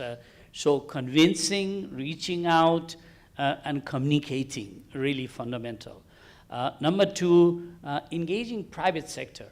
A lot of private sectors, although they looking for profit, but they could be a fantastic tool to bring new seeds and new mechanism to improve productivity and agricultural side. Third element is expanding funding basis. There is a new window of opportunities through Green Climate Fund, Adaptation Fund, and through these, we remember the COP26, a huge advocacy made by multiple governments about that. The second point is, there was a lot of discussion about South-South before, but I didn't see stress made on the value of South-South, learning from one country by other country without having to invest in research or adaptation and all that. It helps to leap jump that. And South and another South could have a similar approach, knowledge, and situation in terms of knowledge on policy, knowledge on practice. For example, India runs almost $1 billion food safety net program. It has the largest school meal program. It has the largest public distribution program, all automated, and an integrated child development program. It's moving towards addressing huge challenge it has in terms of stunting and malnutrition and et cetera. This triple burden on nutrition issues. Now, Prime Minister announced by 2024 they will fortify rice so the consumption has added element of micronutrient, et cetera. The other point is reaching out to also OECD donors who are providing these ODAs to really convince through various platforms and conversation around that. Reaching out to emerging donors. I mean, India can be an excellent player. There are others playing a similar role, and I see within India itself, it has a regular budget, it has a Prime Minister Kisan, a special program, and there could be efforts like these. Other point is financial institution, World Bank, ADBs, and others. Why shouldn't they be investing now, which has a huge impact on the future? What have we done to convince that? The other point I want to mention is expanding partnership with the UN agencies. In fact, I have signed an agreement with the Director General of ICRISAT as a World Food Program. We're going to be studying the impact of climate change on food security in India. So it will give an evidence-based research and analysis to invest on that. And we believe that would add value. So this, just to sum up, there is a lot of homework to do. There are huge opportunities. I don't buy the fact that there is no aid coming in and increase. There is really good response in spite of a lot of challenges from various countries. Thank you very much. Thank you. And Stefan. Oh, no, sorry, Andrew. Hi, thank you. Thank you very much. It's always good to speak down the line when you're talking on something you're not an expert on, and I'll be clear that I'm definitely not an aid expert. A lot of my notes have been already eloquently covered both by Kathy, Jacob, and now Bishal, which leaves me with, you'll be happy, not too much to say. What I would want to acknowledge, I think, is that both my organization and ICRISAT, for that matter, are going through periods of significant change at the moment. For the UK government, my parent organisation, the Foreign Commonwealth Office, and DFID merged something like 18 months ago to form the Foreign Commonwealth and Development Office.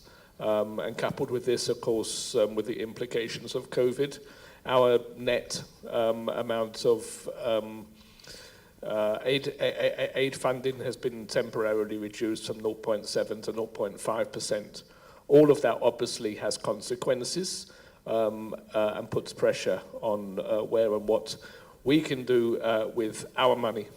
At the same time, here in ICRISAT, we've heard the excellent speech by the Vice Chairman of the board, where he raised the implications of ICRISAT's departure from 1CG, what that means, the opportunities. Of course, there's always opportunities, also there's risks, but that's something that I think my stakeholders are still trying to fill through, and much of what he said I will be feeding back to Delhi and to my colleagues in the UK. But look, as far as the UK is concerned, as far as I'm concerned, Prime Minister Modi and my Prime Minister Johnson concluded a 2030 roadmap in May of last year, which set out a vision in which research, science, and innovation and greater collaboration are all features. And, you know, us diplomats sitting in different parts of the world, really, ultimately, our job is to spot opportunities and join dots. That's really what we do. And, you know, I believe there's lots of dots to be joined when it comes to research, and particularly when it comes to organizations like ICRISAT. You know, my remit when I originally came here was to build a better relationship with ICRISAT. I think the arrival of Jacqueline was definitely a milestone towards doing that. Why was I asked to do that? Because this was seen as a place of excellent research. We're still in this fluid period. I think there's an increased look and scrutiny of the impact of what we're going to achieve from any kind of collaboration. I think equally it's really important there's a win-win for the partners, and whether that's government funds or whether that's the funds of some of these newer donors, or whether it's a direct relationship with a university, and there's plenty of universities in the UK that are increasingly eager to have direct research relationships with institutions in other parts of the world. It has to be a win-win for both. I think that's really, really important. And as far as I'm concerned, I'm going to keep trying to join those dots. That's my 4 minutes. Thank you. Thank you very much. And hopefully we now have Stefan online.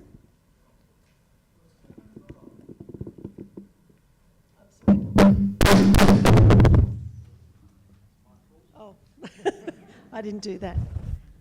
Can someone confirm whether or not we do have Stefan? Oh, he's not online. Okay. All right then. So that gives us an extra couple of minutes, which is great. Though we will miss Stefan just in case he's listening. So going back, I guess I've taken a couple little notes here as we were going through. Just for some key messages that I got from the three presentations. From Jacob, we heard of, again, the partnership message and the need probably to identify partners' goals and priorities, and I imagine that works both ways. From Bishao, I got the idea that perhaps he feels it's a good strategy to capitalise on greater awareness for the need for R&D. That's providing some opportunities. And from Andrew, I think I thoroughly agree with the idea of focusing on impact and the whole win-win argument around what ICRISAT does. What I'd like to do now, before we may have the opportunity for one question from the floor, but before we do that, I'd just like to ask the speakers perhaps for one message beyond what I've just mentioned that they would have for ICRISAT in the next short while in terms of their efforts around fundraising and identifying the best opportunities so that they can move forward with their key priorities, rather than running through with the need that I'd mentioned earlier around some of the modalities, aid modalities, sort of having a greater influence on what they're able to do rather than them running the show, if you know what I mean.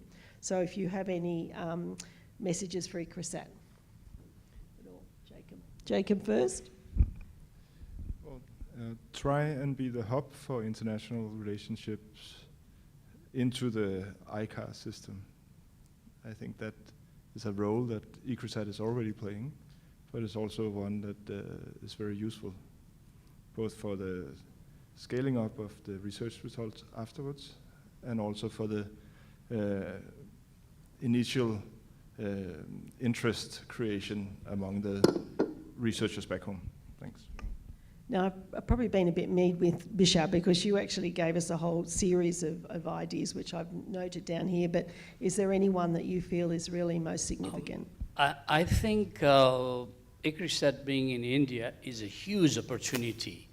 And so working with government of India, increasingly to showcase the impact of ICRISAT in India and beyond really can bring huge added values. Thank you. Thank you. And Andrew.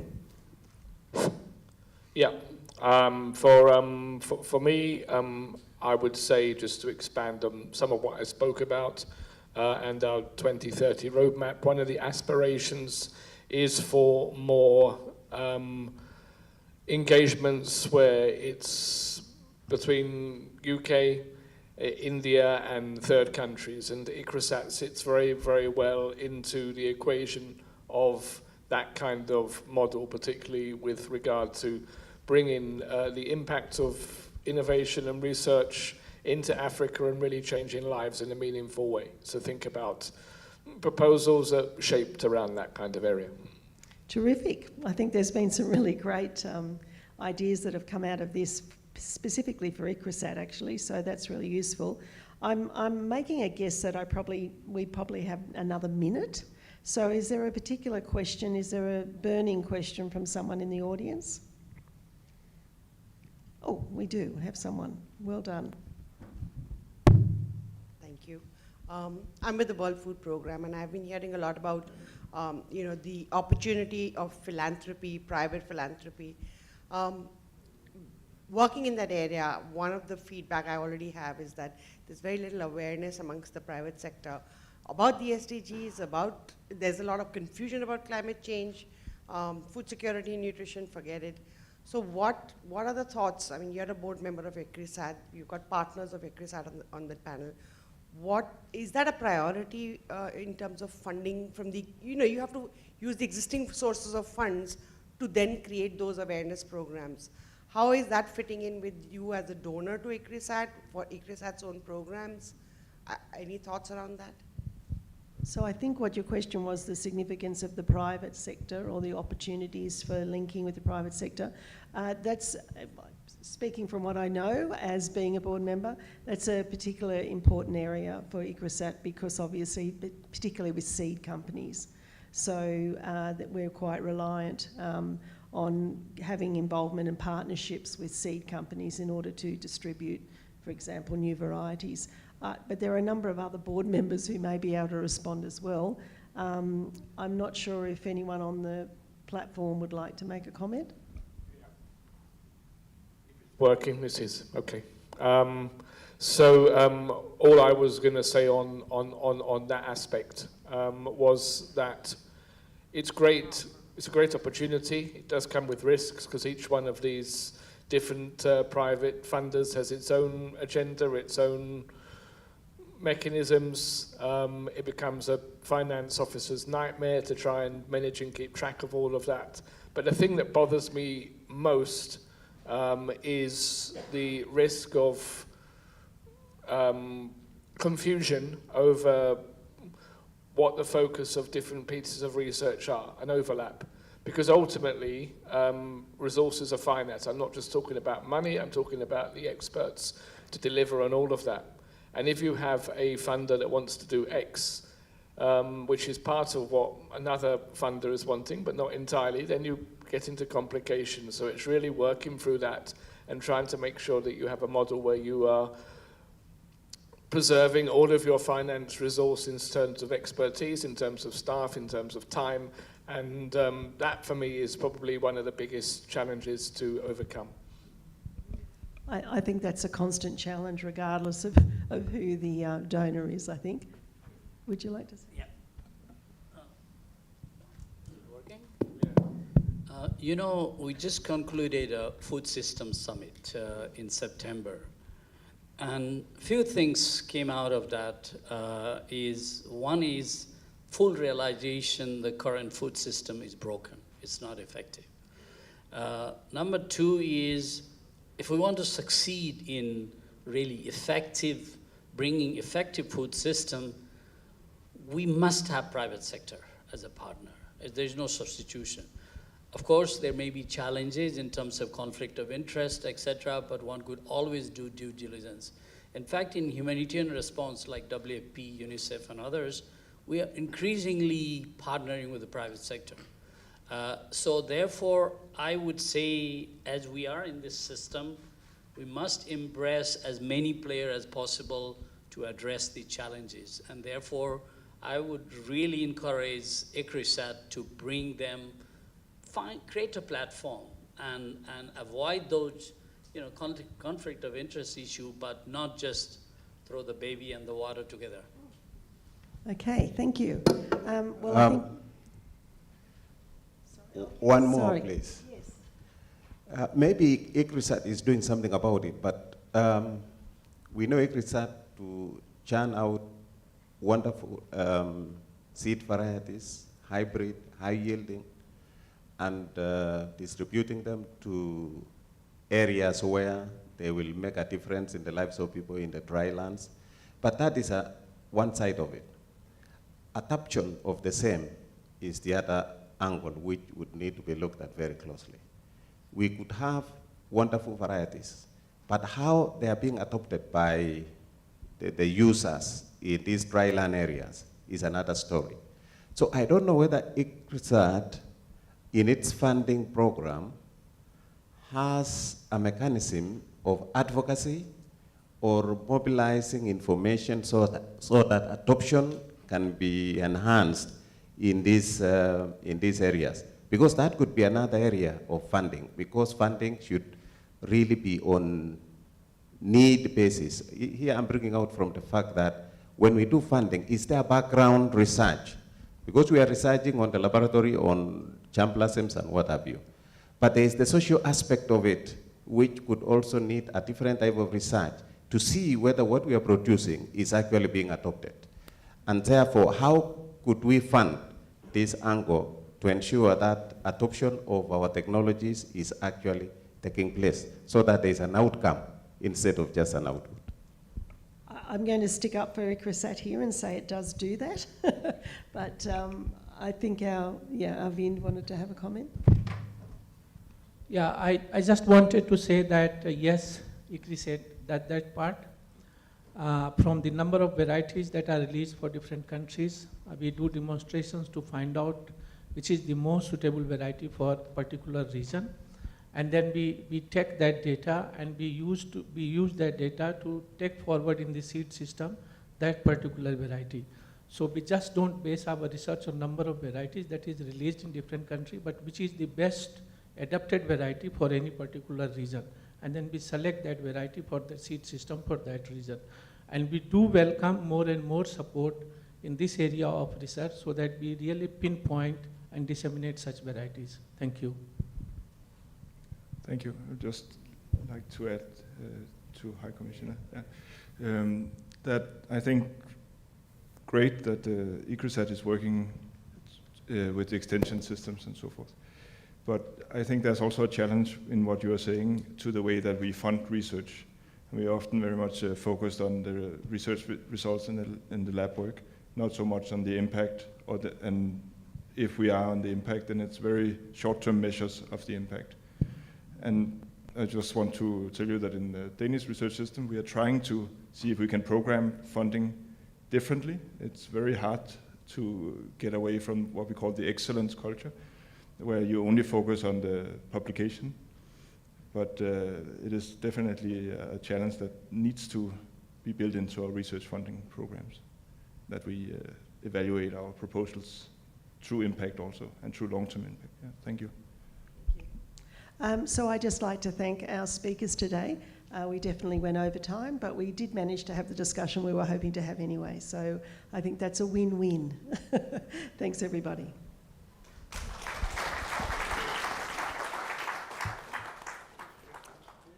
Thank you, Ms. Reid, for taking the lead as moderator in this panel discussion, where we learn a lot about emerging aid modalities for funding agricultural research.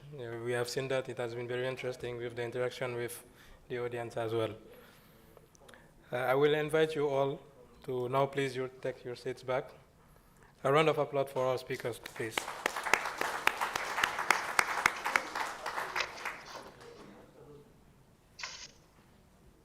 We will continue with our program, on which we will now hear from Dr. Fenton Bede, Group Leader, Plant Production and Protection Division at FAO, a special address on partnerships for International Year of Millets. Thank you very much. Good afternoon. Dear Honourable and distinguished guests, colleagues and friends, on behalf of FAO, it's my distinct pleasure to be here.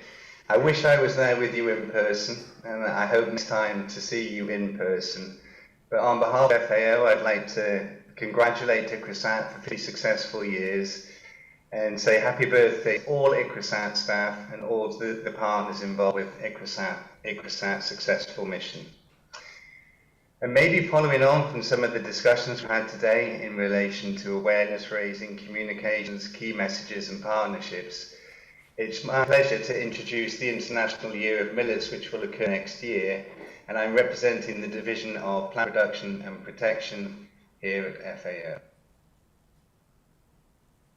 Now, I think I'm preaching to the converted, and you all know why we need to promote millets. Despite the fact that these crops were one of the first to be domesticated and have formed the staple food for many people in sub-Saharan Africa and Asia for thousands of years, and are now cultivated across the world. And they are unique. There's a unique diversity both of species and of varieties and of the foods and the recipes that are derived. They're extremely hardy compared to other cereals, able to grow in marginal lands on relatively poor soils and adverse and arid conditions with relatively low levels of inputs such as fertilizers and pesticides. They have a unique nutritional content high in carbohydrate, protein, fiber, micronutrients and phytochemicals. But we need to realize the opportunity now of bringing back millets to the forefront of diversified food systems. We need to engage the youth as well to make sure innovation is included in value chains for millets, possibly beyond the breeding, the sustainable crop production, but also in terms of food processing and making sure that we have new nutritious products that are non-perishable so that new people will be able to enjoy the iconic millet-based foods that have supported generations previous to what we have today. So how do we get to this point? Well, first of all credit to India. It's the Republic of India that first proposed the need for an International Year of Millets. This was then supported by other countries, members of FAO, and this was achieved through support from the different governing bodies, the 26th session of COAG, the 160th session of the FAO Council, followed by the FAO Conference, and the final stage of endorsement was across all of the UN agencies, and this was done at the 75th session of the UN General Assembly. And the role of FAO is to technically lead the implementation of the Year of Millets scheduled for next year. There are many objectives, but in summary, the things we'd really like to focus upon are to make people aware of the food and nutritional benefits of millets, and to inspire stakeholders, including governments, to work towards improving the sustainable production and quality of millets, and to focus on the need for increased research, development, and to develop technical networks and extension services. So in terms of the organisation, what we've created in FAO, and led by our division, which is Plant Production and Protection, is the Secretariat. And what we've also done is to link with other parts of the organisation to make sure we cover all of the areas relevant, the critical areas relevant to sustainable production of millets and agri-food systems. So we're working with other divisions, linking with land and water, food systems, food safety, nutrition, markets, trade, innovation, partnerships, and of course communication. And our job is to support the steering committee, to plan and organise relevant events, promote partnerships, to mobilise resources, to facilitate communication and outreach, and to coordinate the necessary logistical support. The steering committee is represented by government representatives and alternate representatives, and these have been selected by regional groups and will be led by India, including Nigeria, Ghana, Dominican Republic, Canada, United States, and the support from Italy, Luxembourg, Egypt, Near East, Australia, and New Zealand. There will also be added to this steering committee the key stakeholder groups, which will embrace the private sector, research, development, extension, farm groups, and any relevant sector that we want to bring to support the countries who are championing this international year. The steering committee has the responsibility to oversee all actions on the programme development and on the implementation during next year. So for the action plan, I just wanted to highlight here that there are 3 levels. We want to have global impact, we want to have regional impact, and we want to have national impact. So from FAO's perspective, we're particularly interested and involved with the coordination at the global level, which will include an official opening ceremony at the end of this year, and then a closing ceremony, which will be the year following, early 2024. And what will be achieved through the global initiatives is a distinct visual identity, logos and key messages. We'll launch the website. We will have ambassadors operating on our behalf to increase awareness, and we will publish key communication products. A lot of the activities will occur at the regional level. We want to see regional committees organising specific celebrations, activities, events, conferences, symposia, seminars, and exhibitions with particular relevance to their region. And at the national level, we want the same. National committees, field activities, demonstrations, practical exhibitions, and the development of legacy products to remind people, such as stamps and coins. I just want to highlight here for the International Year of Fruits and Vegetables, which last year's International Year, there was a background document which was released just before the year was launched. There was also a very extensive, comprehensive publication on fruits and vegetables, particularly focusing on small-scale farming. They were also proceedings produced through partnership with the World Health Organization and FAO on what policies are needed to bring forward a successful fruit and vegetable sector. So these are some examples of what the International Year of Millet could do. And for this year, it's the International Year of Artisanal Fishing and Aquaculture. And what they've done is develop pillars around environment, economical, social, governance, gender, healthy diets, agri-food systems, and resilience. And for each of these pillars, they have objectives to achieve output in a series of activities, and these have been operationalized at the regional and the country level. Communication is key. We want to involve and inform as many people as possible. So we will develop a communication strategy. We will create a distinct and recognizable identity, which will be a sign of authority, of quality. So when anybody sees the logo associated with the International Year of Millets on a publication, on a product, they will automatically assume that it's high quality. We will highlight the links millets to the Sustainable Development Goals. This is a language most countries understand and most stakeholders appreciate. As we said, we designed the website, communication guide, videos and GIFs, and this was done very successfully with the International Fruits and Vegetables, and here there are just 2 of the animated images which are very helpful to communicate key messages. And the video as well highlight why the year is necessary. There will be social media campaigns, and this is the hashtag, and we will also look to issue a series of brand souvenirs and products to increase awareness. And these are some for the International Year of Plant Health, and then for the International Year of Plant Health, which was the year before 2020, and for fruits and vegetables, there's a communication handbook and toolkit allowing any interested party to use the communication tools that are produced for the promotion of, for us, International Year of Millets next year. Partnership. I very much welcome all the comments in relation to partnership, and I've tried to highlight what we need through partnership in terms of strategy. It's not to partner with everybody for everything, it's to partner with key organisations for key things that we want to deliver. We already know in ICRISAT at the forefront, there's so much information already available on millets, but not available to everybody. So we need to harness and disseminate what is known. We need to scale this. We need to create functional networks around specific types of activities, whether it be germplasm, characterization, access and benefit sharing, testing, or whether it be food technologists and food processing innovation. We need to establish functional networks to bring people together to achieve new activities.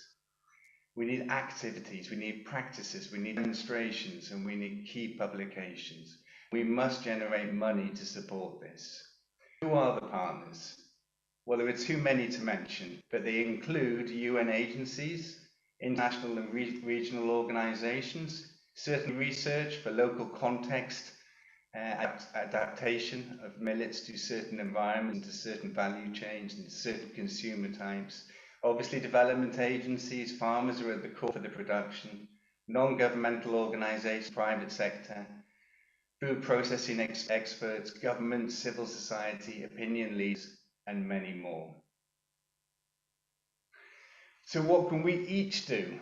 Well, we can all be an ambassador for the International Year of Millets. We can share ideas. Everybody has different ideas. And this can be through the Secretariat, it can be through the Steering Committee, it can be through ICRISAT. Everybody can further disseminate the visual identity and the products. You all have your own networks, so please use these to further share anything that's developed from this National Year of Millets. Please actively participate as an ambassador for the year in national regional committees, activities, events and webinars. Promote global, regional and national activities, and particularly for the younger amongst you, please use your social media skills to further communicate the key messages so as many people as possible are informed and the year is a success. With that, I thank you.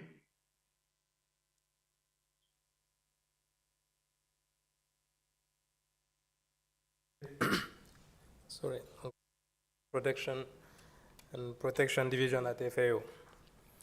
We have been talking in the first session of this afternoon about the South-South partnerships, led by Dr. Abdou Tenkwano as the moderator of the session. The second session has been led by Ms. Catherine Reed, member of the governing board, on the emerging aid modalities for funding agriculture research. A special address has been made right now by Dr. Fenton Bede on the partnerships for International Year of Millets. We have been talking about the research impact ICRISAT had for the past 50 years. We also talked about ICRISAT vision for the drylands in the future. Now we come back to the present. And dear audience, to deepen our partnership with regional organizations, we will have an MOU signing between ICRISAT and CORAF, and ICRISAT and APARI.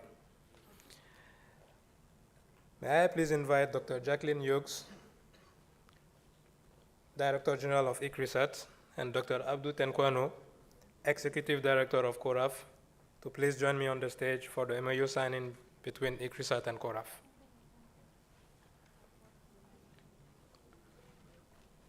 Yes.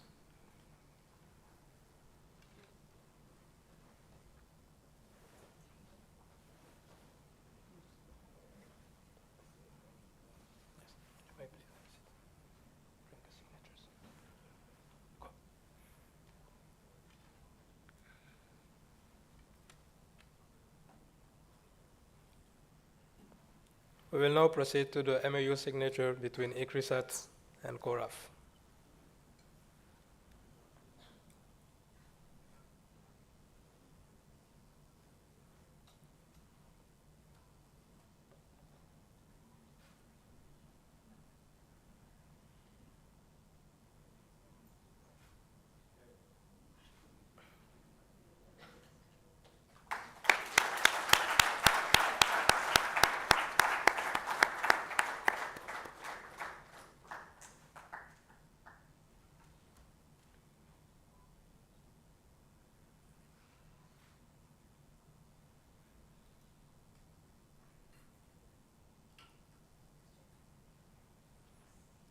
You can maybe stand up and take some pictures.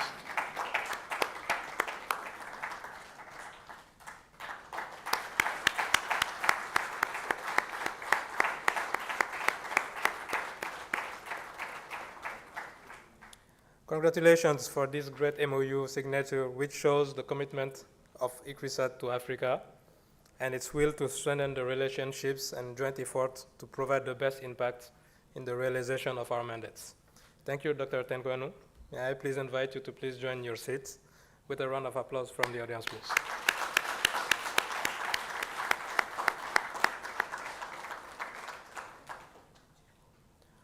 The second MOU signature will be now put on stage, while I'll invite Dr. Ravi Ketrapal, Executive Secretary of APARI, to please join us on the stage.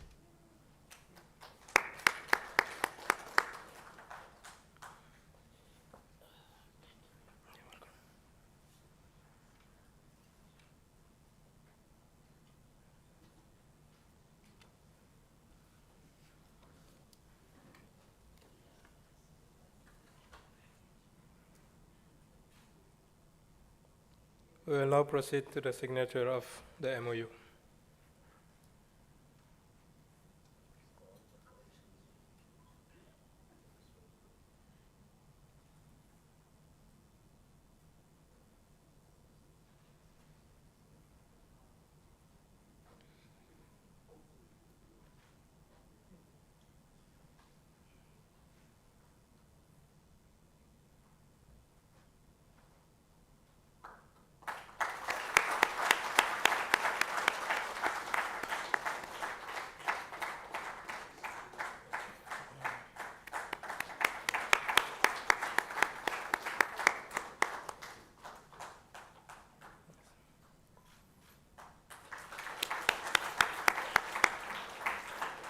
Thank you, Dr. Ketrapal, for your presence on the stage, and congratulations for the signatures of this meaningful MOU.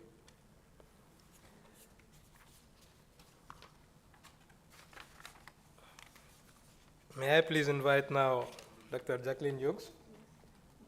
You're going? No, I'll stay.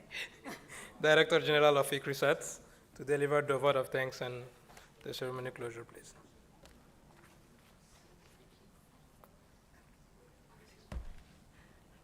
Sorry about that. I think after signing those two MOUs with CORAF and APARI, to me, that just exemplifies the partnerships that I was talking about.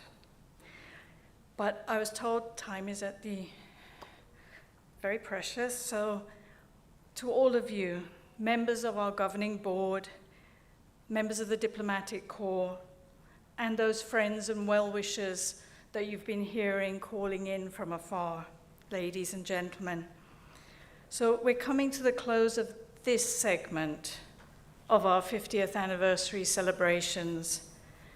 And this is a thank you to the Government of India.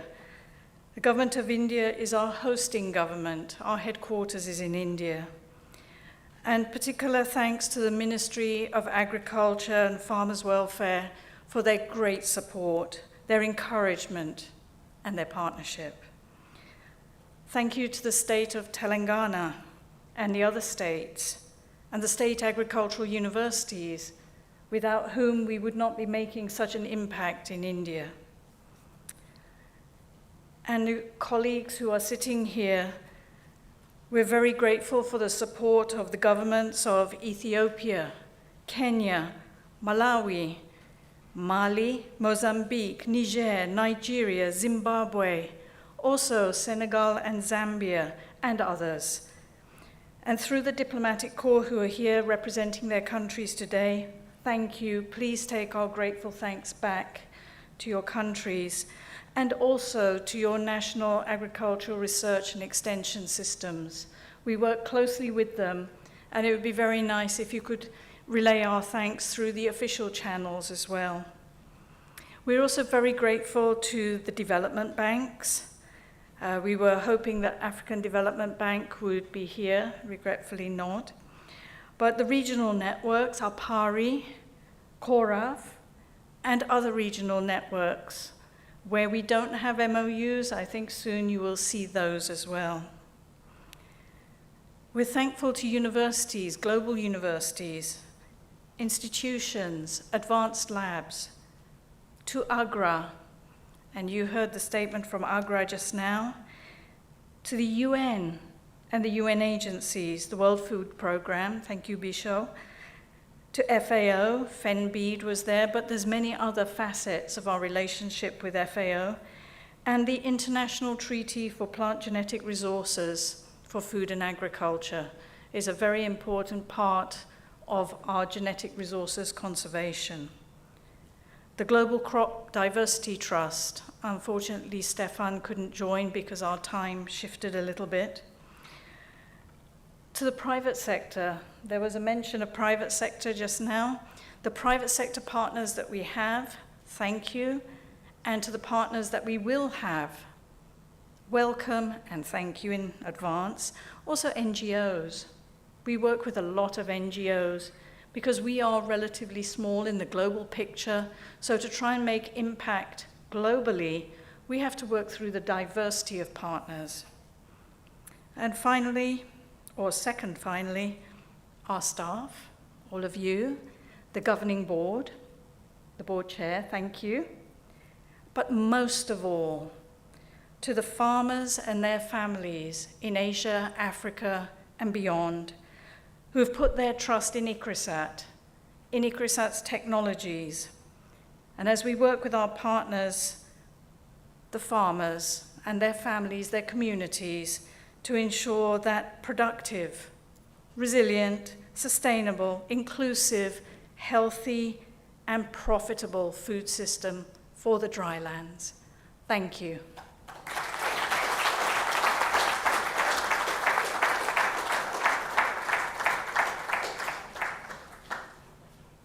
So thank you, Director General. I believe now the ceremony is closed, and we thank you all for your attention.